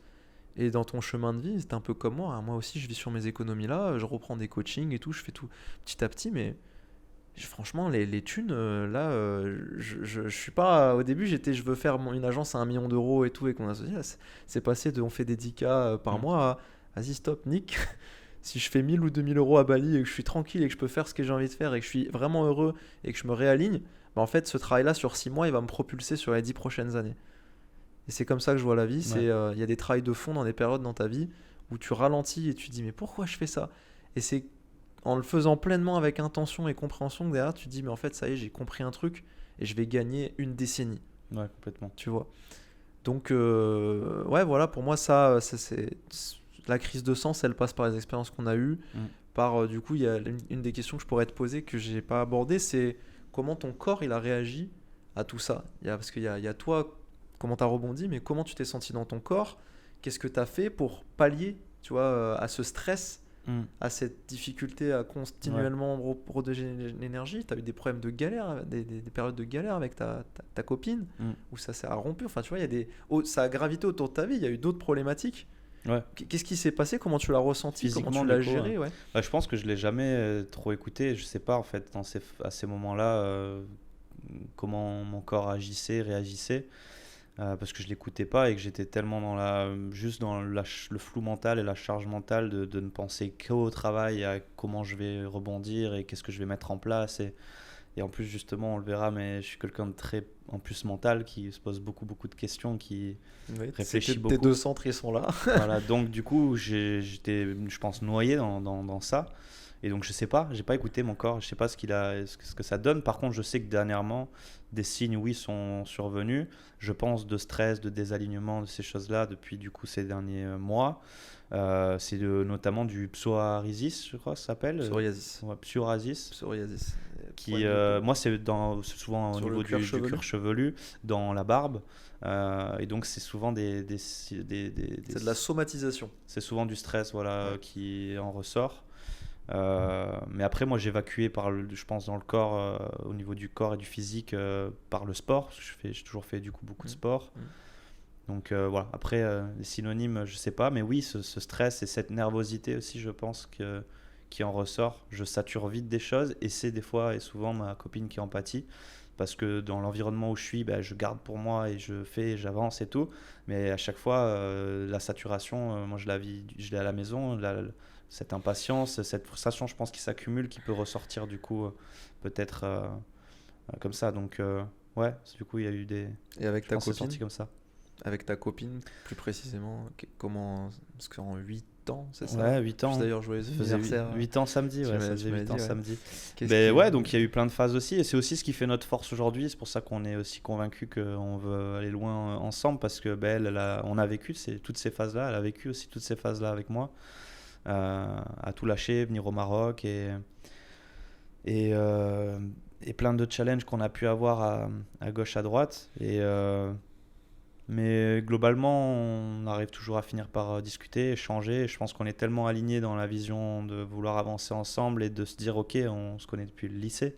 Et même s'il y a eu plein de choses, en fait, c'est ça aussi qui nous a construits. Et aujourd'hui, on est juste hyper solide, quoi. Il peut se passer n'importe quoi aujourd'hui. C'est bon, en fait, c'est rien par rapport à ce qu'il y a pu avoir. Donc, c'est plus de la sérénité maintenant qui s'installe de plus en plus dans notre couple parce que on a passé les challenges, on a discuté, on a trouvé les compromis qu'il fallait. Mais elle, aujourd'hui, il y a de nouveaux challenges que de toute façon, parce qu'elle entreprend aussi, parce qu'elle est avec moi à Bali, elle a quitté son travail, Mmh.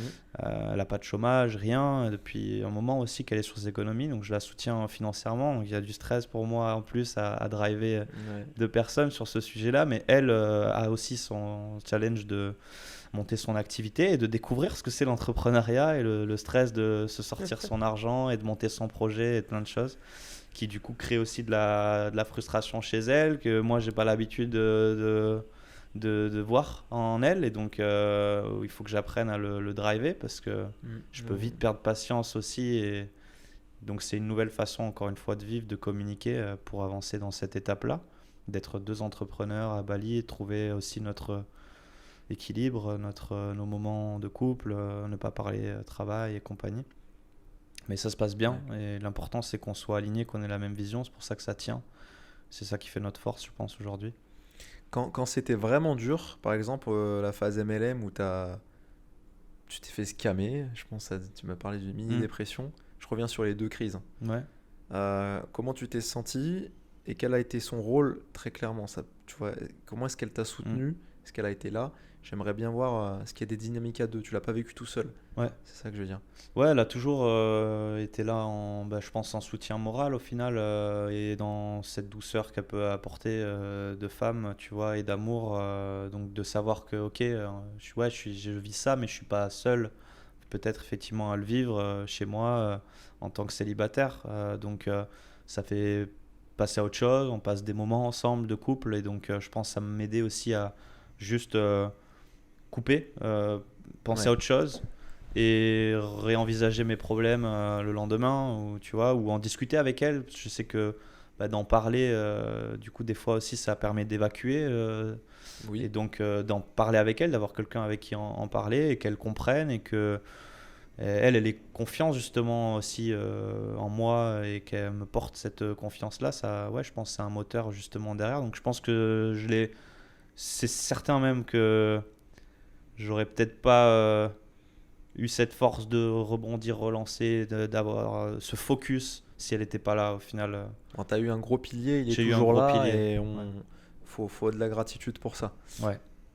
Et en termes de pratique et de connaissance du milieu du dev perso, parce qu'on touche un peu à ces domaines-là aussi, quand on se pose la question de crise de sens, qu'on a vécu un burn-out, qu'on a touché un peu le fond, qu'on se remet en question, qu'est-ce que toi, est-ce que c'est un milieu que tu connais, que tu découvres là maintenant, ou peut-être que tu avais déjà essayé de méditer, de lire des livres, tu m'as parlé de la loi de l'attraction un peu, c'est quoi un petit peu Ouais, hyper intéressant parce que, et justement, je pense qu'elle a pu m'apporter beaucoup ça. Elle a des parents qui sont très portés sur le spirituel et autres. Elle a grandi dans une forme de douceur aussi là-dessus. Moi, sur une éducation beaucoup plus dure, avec un père très dur et très cartésien et des avis très tranchés sur des choses. Et elle m'a appris aussi beaucoup, je pense, à avoir de l'empathie, à m'ouvrir un peu, à essayer de comprendre les gens sous un angle différent et pas être direct dans le jugement, dans les choses comme ça.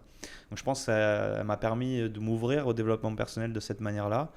Après, je sais qu'il y a quelque chose qui, pendant le premier confinement, a aussi eu ce déclencheur quand j'étais encore au Maroc avant de rentrer et d'enchaîner ce qui s'est enchaîné dans ma vie derrière. C'est d'avoir découvert, alors je sais pas si tu connais, mais Kevin Trudeau, les audios de Kevin Trudeau. J'en ai écouté, Votre désir et votre ordre. J'ai écouté 3 heures sur 12. Ok, ouais, il y a 14 audios qui sont disponibles. Très lourd, Kevin Trudeau. Merci à Adam de me l'avoir fait découvrir. Ah, c'est Adam. Moi, ça a changé ma vie parce que j'ai découvert tous ces concepts à l'intérieur de loi d'attraction, de ce qu'ils ne veulent pas que vous connaissiez, comme il dit. Et en fait, toutes ces règles un petit peu quand même, qu'on nous dit pas, qu'on n'apprend pas à l'école et compagnie, et d'un milliardaire qui parle et qui explique comment concrètement ces conseils se sont appliqués. Je pense que ça m'a parlé parce qu'en plus il a une approche assez business. C'est un peu le Joe Dispenza, j'ai envie de dire, du business. Très spirituel aussi ce mec au final. Mais... Ouais, et c'est pour ça que j'ai bien accroché et ça m'a permis de m'ouvrir à ce principe de loi d'attraction, de comprendre des niveaux de compétences, comme il dit.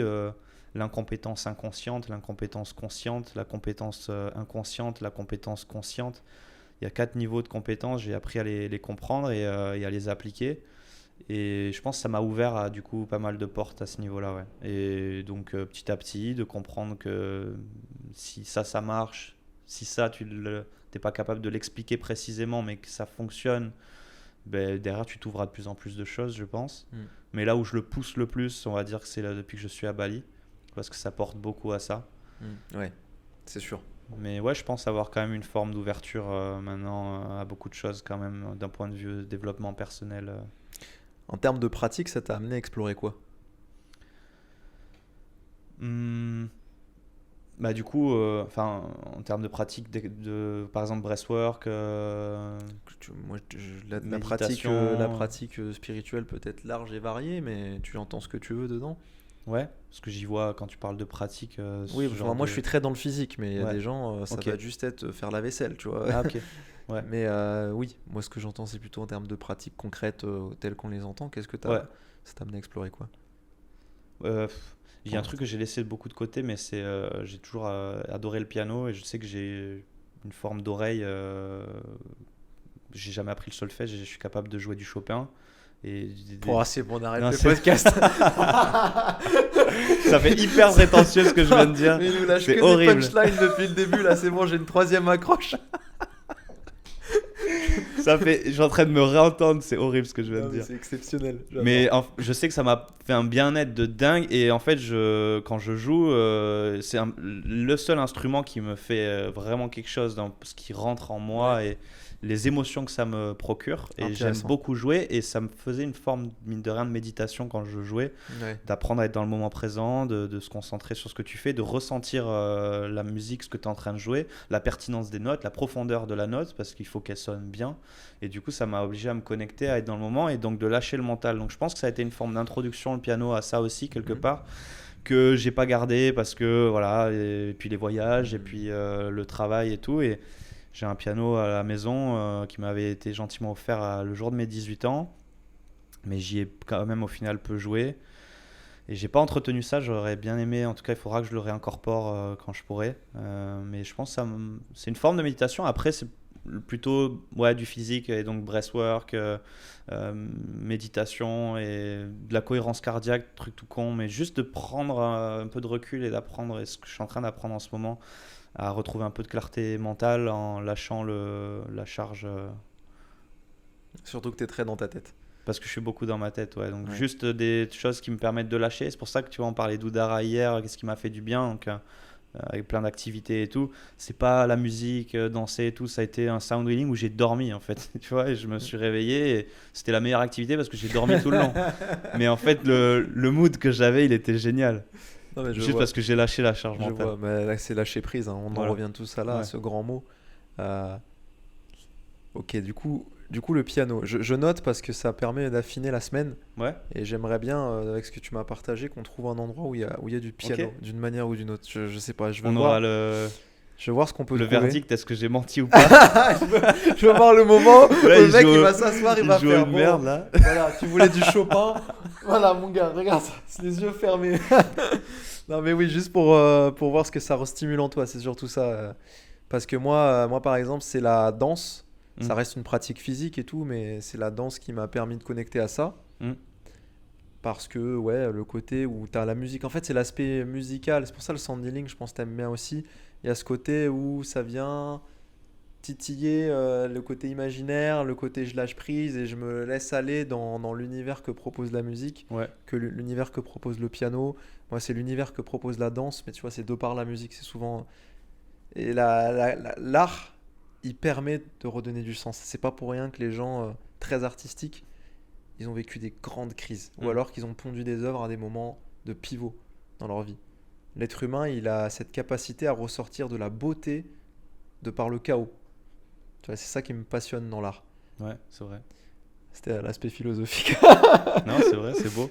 Donc j'ai envie de renommer le challenge l'immersion. Ça va être 5 jours pour faire de ton chaos une œuvre d'art. Magnifique. Tu vois. Et à la fin, on va te faire jouer du piano, mon gars. On finira sur cette note de fin. Ding. J'aimerais trop qu'on trouve un endroit. On en discutera en Ouais, off. ça pourrait être cool s'il y a des pianos ici sur Bali. Ça doit se trouver. Si quand je poste ce petit podcast, vous avez une idée de où on peut trouver ça, je suis preneur. Euh, Là, je reviens sur le moment présent. Comment tu te sens dans ton corps si tu devais faire un bilan vraiment sur une échelle de 1 à 10 on va prendre 4 piliers, on va prendre le pilier du corps. Comment tu te sens dans ton corps?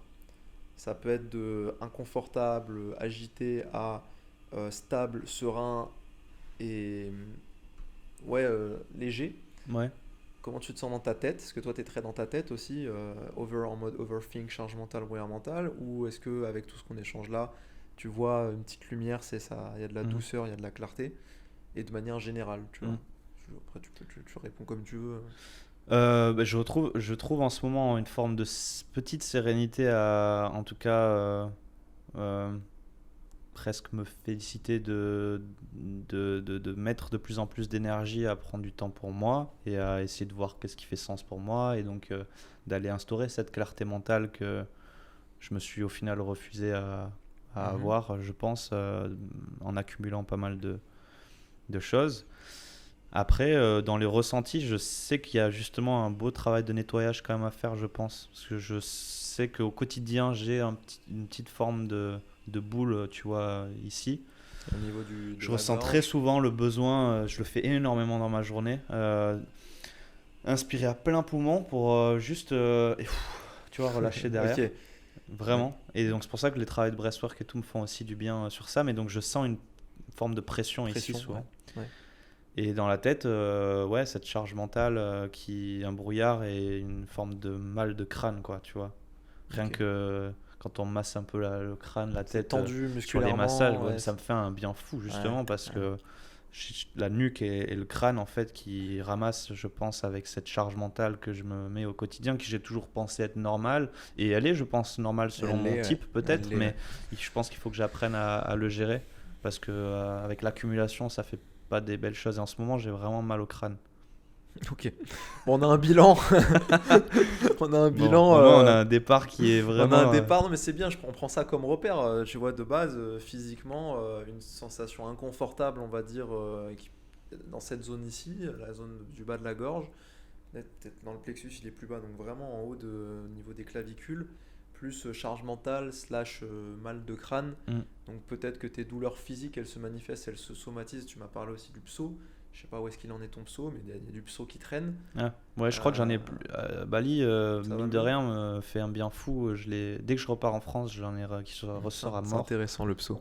Ouais. Donc bon, il y a aussi cette manière-là de ton corps de somatiser le pso et ta charge mentale qui peut-être te donne des maux de tête et de la tension aussi musculaire tout autour de la région. Tu vois, ça peut être les mâchoires, ça peut être ces zones-là. Moi, c'est énormément la nuque. J'ai des mal La de nuque monstrueux tout le temps. Ok. Et d'un point de vue émotionnel, tu te sens assez mature, tu sens que tu as une compréhension de tes émotions, tu les ressens où, comment, quelle intensité?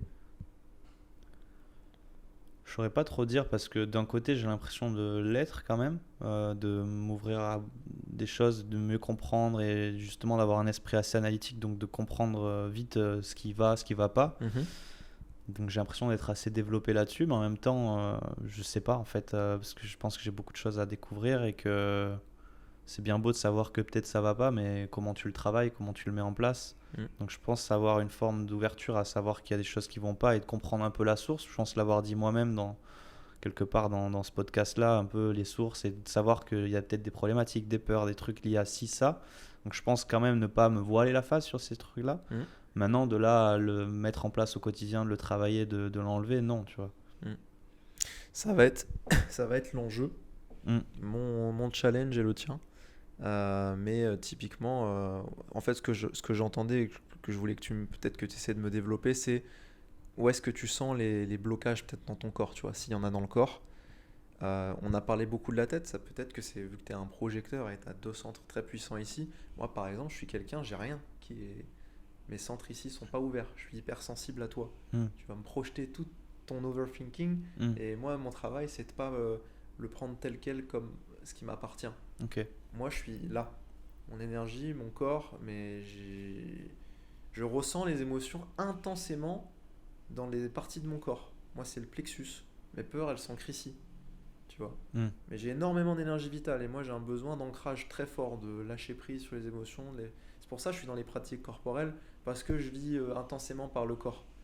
On verra avec Adam. Je parlais plus dans le micro. On verra avec Adam. Je sais pas si c'est le cas pour toi. Peut-être que ton travail émotionnel, il passe par là, mais je voulais vraiment avoir un avis sur est-ce que tu ressens des choses dans ton corps, tu vois. Ouais, non, comme je t'ai dit, c'est vraiment peut-être cette zone thoracique, gorge, là, un peu, où je sens un truc, une pression à devoir libérer constamment. Et, souffle coupé, souffle court dans la journée. Ouais, ce besoin d'inspirer profondément, quoi, d'avoir l'impression que tu es peut-être un peu, à suffoquer sous pression. Ouais. Donc voilà, je le sens là, et puis oui, la tête. Mais non, après, je ressens rien de spécifique ailleurs. Même si j'ai des douleurs corporelles, des choses qui peuvent en être liées peut-être, mais parce qu'après je fais aussi du sport et je m'écoute peut-être pas tant que ça sur des douleurs qui reviennent. De dos. Non, mais ça, à la limite, c'est lié à une activité. On essaie vraiment d'essayer de comprendre. Par rapport aux émotions. Par rapport à ce que tu as vécu, ce que tu peux garder en toi, comment tu fonctionnes. Comment les émotions elles prennent forme en toi, c'est différent pour chacun, tu vois. Je vais clôturer, on va rentrer dans la bonne partie, je vérifie juste l'heure, 15h49, 1h22, donc 1h22 de podcast. Là, ça tourne toujours. J'ai même pas allumé les encens. Que du fake. Du coup, je te l'ai déjà présenté, mais l'objectif donc avec moi, ça va être qu'on passe une semaine assez intense. Le but du jeu, c'est que tu me suives sur un petit peu tout ce que j'ai vécu. Donc moi, tu le sais, je suis dans des pratiques très physiques, très corporelles. Mais aussi, j'utilise des outils pour comprendre ton mental. Donc on va avoir des temps d'échange, on va avoir des phases de méditation, on va faire des activités mystères. Donc la semaine, elle va être assez riche. Et moi, je suis convaincu de mon expérience que l'ancrage et la quête de sens, elle passe par un travail de tous les jours. Je suis convaincu que c'est pas quelque chose que tu fais une fois et qui reste.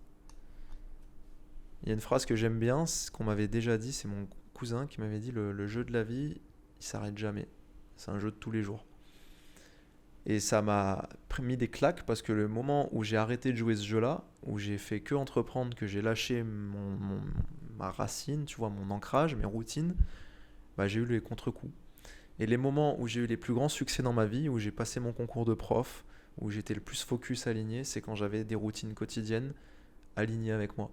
Donc je suis de cet avis-là que on est des êtres quand même d'habitude. Il faut juste trouver notre mode de fonctionnement et les habitudes qui nous correspondent selon notre profil. Donc ça passe par une compréhension, ça peut être l'outil du Human Design ou un autre, mais de son design, compréhension de ton histoire. Et après, à partir de là, tu testes, expérimentes et tu regardes ce qui a un impact sur ce que tu as identifié comme des zones de tension, tu vois, des problématiques. Donc c'est ce qu'on a déjà fait là dans le podcast. Ouais. Zone de tension ici, problématique là. Design, on verra avec Adam comment tu fonctionnes. Et de là, on va voir comment cette routine que je vais te proposer, déjà comment elle impacte ton corps, ta clarté mentale, ça va être la base. Et ensuite, on va poser, une fois qu'on élimine la clarté mentale, on peut poser les questions directes à l'intérieur. C'est comme si tu avais ton voile ici, nous on va travailler pour le nettoyer, laver ce voile-là. Alors sur 5 jours, ça va être très intense, c'est un travail qui prend du temps et qui se continue. Mais déjà, on pourra avoir un retour sur ok, putain, je ressens un truc que j'avais oublié comme sensation. Tu vois, oh putain, là je sens un enracinement, ça faisait longtemps que je m'étais pas senti comme ça. Oh, j'arrive à penser beaucoup plus créativement là aujourd'hui ou à la fin de cette journée avec tout ce qu'on a fait. Ma charge mentale, elle est à 10% de. Tu vois, on va essayer d'avoir ces indicateurs-là. Parce que en tant qu'entrepreneur, je sais c'est quoi la charge mentale. Je l'ai vécu différemment de toi parce que j'ai pas le même design, mais je sais ce que ça fait d'aller me coucher à 22h, 23h et de m'endormir avec 1 million d'idées dans la tête. Et d'être là, et d'être là, et d'être là, et d'être là. Et en fait, tu accumules, tu écoutes pas ton corps quand tu fais ça, tu écoutes pas ta tête aussi. Du coup, tu nettoies pas non plus. Et quand tu gardes ça trop longtemps sur une longue période, tu crées des zones de tension, tu crées de l'inconfort, tu crées du déséquilibre. Et physiologiquement, tout ce qui est déséquilibré dans le corps, quand c'est plus en homéostasie, je sais pas si tu connais ce terme-là, l'équilibre de tes cellules, la maladie s'installe. Et la maladie, on n'a pas envie de la vivre, mais du coup, pour vivre en bonne santé, alignée, en fait, il faut continuellement rappeler au corps et à l'esprit, c'est comme ça que je fonctionne, c'est comme ça que je dois me respecter, c'est comme ça que je dois interagir avec mon environnement. Voilà les intentions que je mets, voilà les pratiques que je priorise, et quel que soit ce qui se passe dans ma journée, j'ai ce temps-là pour moi parce que je sais qu'il a du sens et je sais pourquoi je le fais. Et moi, c'est ce que j'ai compris avec le fait de méditer 2 fois par jour pendant 40 jours. Depuis que je suis là. C'est ce que j'ai compris avec les pratiques physiques à m'entraîner 3 fois par jour. Tu vois, j'ai vécu dans les extrêmes. Donc en gros, dès demain matin, on va reprendre la routine que j'avais moi-même un peu mis de côté, à savoir connexion à la nature dès le matin. Pas de téléphone, peut-être un peu de musique, mais juste à la plage. On court, on marche, on s'ancre dans le sable, on écoute les vagues, on respire. Wim Hof, breathing méthode très simple. On fait nos rounds, on analyse comment on se sent dans le corps, on en discute. Et ensuite, tu as un travail peut-être au fur et à mesure de comment tu t'es senti, de visualisation. Parce que la méditation, elle est encore plus utile quand tu as calmé le corps. Donc une fois que tu as fait du breathwork, tu vas avoir tendance à te sentir plus apaisé, plus ancré. Et du coup, t'es plus créatif, tu vois, tu peux plus aller taper là-dedans. Et surtout toi qui es très mental. Donc je pense que ça va être hyper intéressant pour toi d'aller taper des routines méditatives, tu vois, j'ai calmé le corps, je suis bien, je suis serein, je suis en confiance. Maintenant, comment j'imagine mon futur? Qu'est-ce que j'ai envie? Tu vois, dès que tu laisses place à la créativité, comment je le ressens? Joe Dispenza, il en parle beaucoup. Pour changer ta personnalité, il faut que tu changes pas que ta pensée, mais il faut que tu changes aussi ce que ressent le corps. Parce que les deux, ils communiquent ensemble. Pour que la réalité, elle ait une vérité à l'intérieur, il faut que ce soit à la fois validé là. Tu as l'image mentale, tu as l'intention, mais tu as aussi le ressenti physique. Si je me ressens en mode je sais ce que je veux de ma vie, je fais le job pour lequel je pense que je suis fait, il m'apporte de l'argent, il m'apporte sérénité et tout. Si tu penses à ça, mais que tu te sens en insécurité, en peur et qu'en fait c'est totalement déconnecté, tu peux pas manifester ça. Ouais, complètement. Donc le but de la routine, c'est ça. Ancrage, compréhension, on enlève le brouillard mental, on ramène de la clarté. Et ensuite, ce que j'aime bien, c'est que dans les routines d'ancrage, derrière, ce qu'on a besoin aussi, c'est de surprise. C'est pour ça que j'ai amené la notion d'activité mystère. Je me suis dit, bon, il a déjà vécu Udara, il a fait un peu de breathwork et tout, ça veut dire qu'il est ouvert à ça. Mais si on poussait le truc un peu plus loin et qu'on le rendait mystérieux et qu'on l'implémentait au fur et à mesure de la semaine, c'est-à-dire que tu vas envoyer beaucoup d'informations quand même à ton corps. et du coup, ça va te permettre de plus anticiper trop ce qui se passe et être en mode, ok, je me pointe à un truc, Ouais, super. je sais pas ce que c'est, peut-être je connais, peut-être je connais pas, mais on y va et juste je n'attends rien. Ouais, voilà. Y a Et pas tu vois d'attente. la différence entre je book un truc et j'attends que ça change ma vie Ouais. et j'y vais avec un gars, mais je me laisse porter par l'expérience et je n'attends rien de ça en fait, t'attends rien. Ouais. Enfin, tu peux te dire ouais je vais vivre un truc, mais tu sais pas ce que c'est, donc tu peux pas t'y attendre. Et ensuite quand t'es dessus, tu te dis bon bah maintenant que j'y suis, tu vois, et en fait tu laisses pas le temps, c'est pour ça que j'ai fait ça, et que je l'ai vu comme ça, tu laisses pas le temps au cerveau de comprendre ce qui va se passer, donc tu ouvres la porte, tu vois, donc on verra si c'est efficace ou pas, pour toi qui Mm. est quelqu'un de très mental, je me suis dit c'était essentiel de pas trop te spoiler.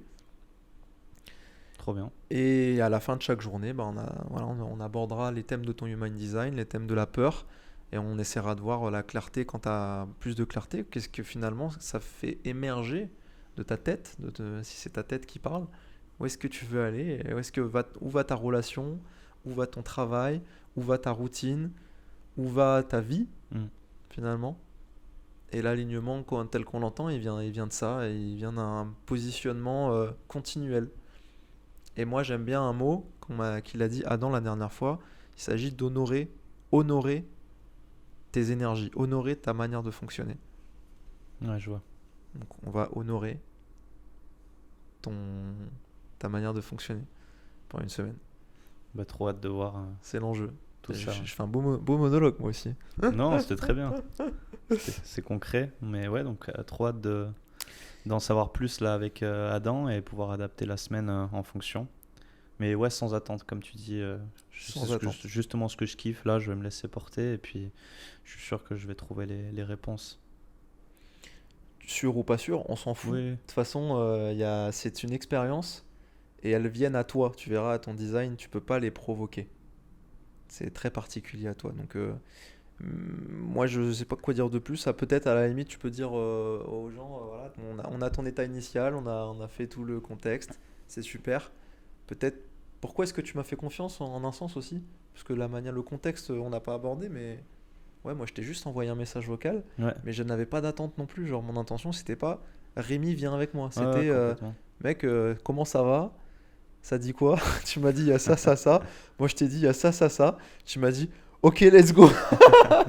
Moi, je l'ai fait un peu en cours, mais ouais, comment tu l'as Ouais, mais ressenti, c'est toi? encore une fois un résumé pour l'instant en tout cas de ma vie. C'est que c'est les connexions qui peuvent se faire très naturellement. Et ouais, on s'est rencontrés sur le Cercle des Hommes avec Raphaël, où on organise des choses et des thématiques en particulier. Mais comme je suis dans cette phase-là en recherche, c'est pour ça que je parle un peu de loi d'attraction et compagnie, c'est peut-être un peu abstrait, mais je suis en ce moment-là dans cette justement un peu quête de retrouver de l'alignement, de la clarté mentale, et je commence à comprendre que je ne vais pas continuer de pousser, forcer dans cette direction, et de toute façon j'en ai de moins en moins la force. Et au final, j'ai bien adhéré avec l'énergie de Ismaël. J'ai vu que tu avais justement un Instagram sympa qui donnait envie. J'aimais bien les épisodes que tu commençais à partager dessus en authenticité. Je me suis dit ok, il pousse le truc déjà un peu loin, un peu comme Raphaël aussi, il est dans ce milieu. Et donc voilà, je voulais connecter, je sais même plus comment, je t'ai envoyé un message, pour quelle raison, on a échangé un peu, tu m'as fait parler justement de ce projet que tu avais là, de potentiellement documenter et tout. Et ouais, je t'ai dit, bah, écoute mec, je suis dans cet état-là en ce moment, j'ai ce besoin, donc ça se trouve, je suis ton cobaye idéal. Quel Et, opportuniste. Non, voilà, mais tu gagnes des l'opportuniste. choses Et aussi. me voici. Tu gagnes des choses à faire ça. Tu m'as attiré à toi en quelque sorte. Avec ton profil de projecteur. Ouais, t'auras une bonne vitrine. T'as pas eu grand chose à faire. Hein. Ah, Ouais, voilà, c'est ça. l'univers, choup, allez hop. Mais moi, ça m'a facilité la tâche aussi parce que c'est compliqué de faire un filtre et c'est la vie qui doit plus ou moins t'emmener les personnes que tu as besoin. Donc, je sais pas. Pourtant, j'aurais eu tendance à dire il me faut quelqu'un qui me ressemble. Ok. Tu sais, parce que je suis un gars très physique, pratique et tout. Et quand tu t'intéresses au human design, Adam, tu verras, il te le dira. Les projecteurs, c'est des cas très particuliers et tu peux ne pas les comprendre, ne pas t'entendre avec. Et c'est un challenge aussi pour moi d'avoir ton profil et d'essayer pas de répliquer, mais de faire ce chemin-là, cette transformation avec toi parce que tu n'as pas le même fonctionnement que moi. Ouais. Tu vois ce que je veux dire? Ouais. Profondément dans ton design, même s'il peut y avoir voilà, tout n'est pas blanc ou noir, il y a des points sur lesquels on va s'accrocher, mais t'as pas. Je suis plein d'énergie, je monopolise la parole, t'es calme. Moi, ça bouillonne de l'intérieur, mais tu le ressens. Toi, t'es calme, mais je le ressens pas, mais je suis sûr que ça bouillonne aussi, tu vois. ça bouillonne à l'intérieur, mais pour d'autres raisons, avec un autre fonctionnement. Ouais, c'est un autre fonctionnement. Ouais. Donc, ouais, je Donc, n'ai. ouais, c'est pour ça va être intéressant Oh. pour tous les deux, de toute façon. Moi, tu vas me voir en danse statique si on fait de la danse. Je vais te faire des saltos, des machins comme ça. Toi, tu vas être là, tu vas être en mode oh la dinguerie, qu'est-ce que je fais ici?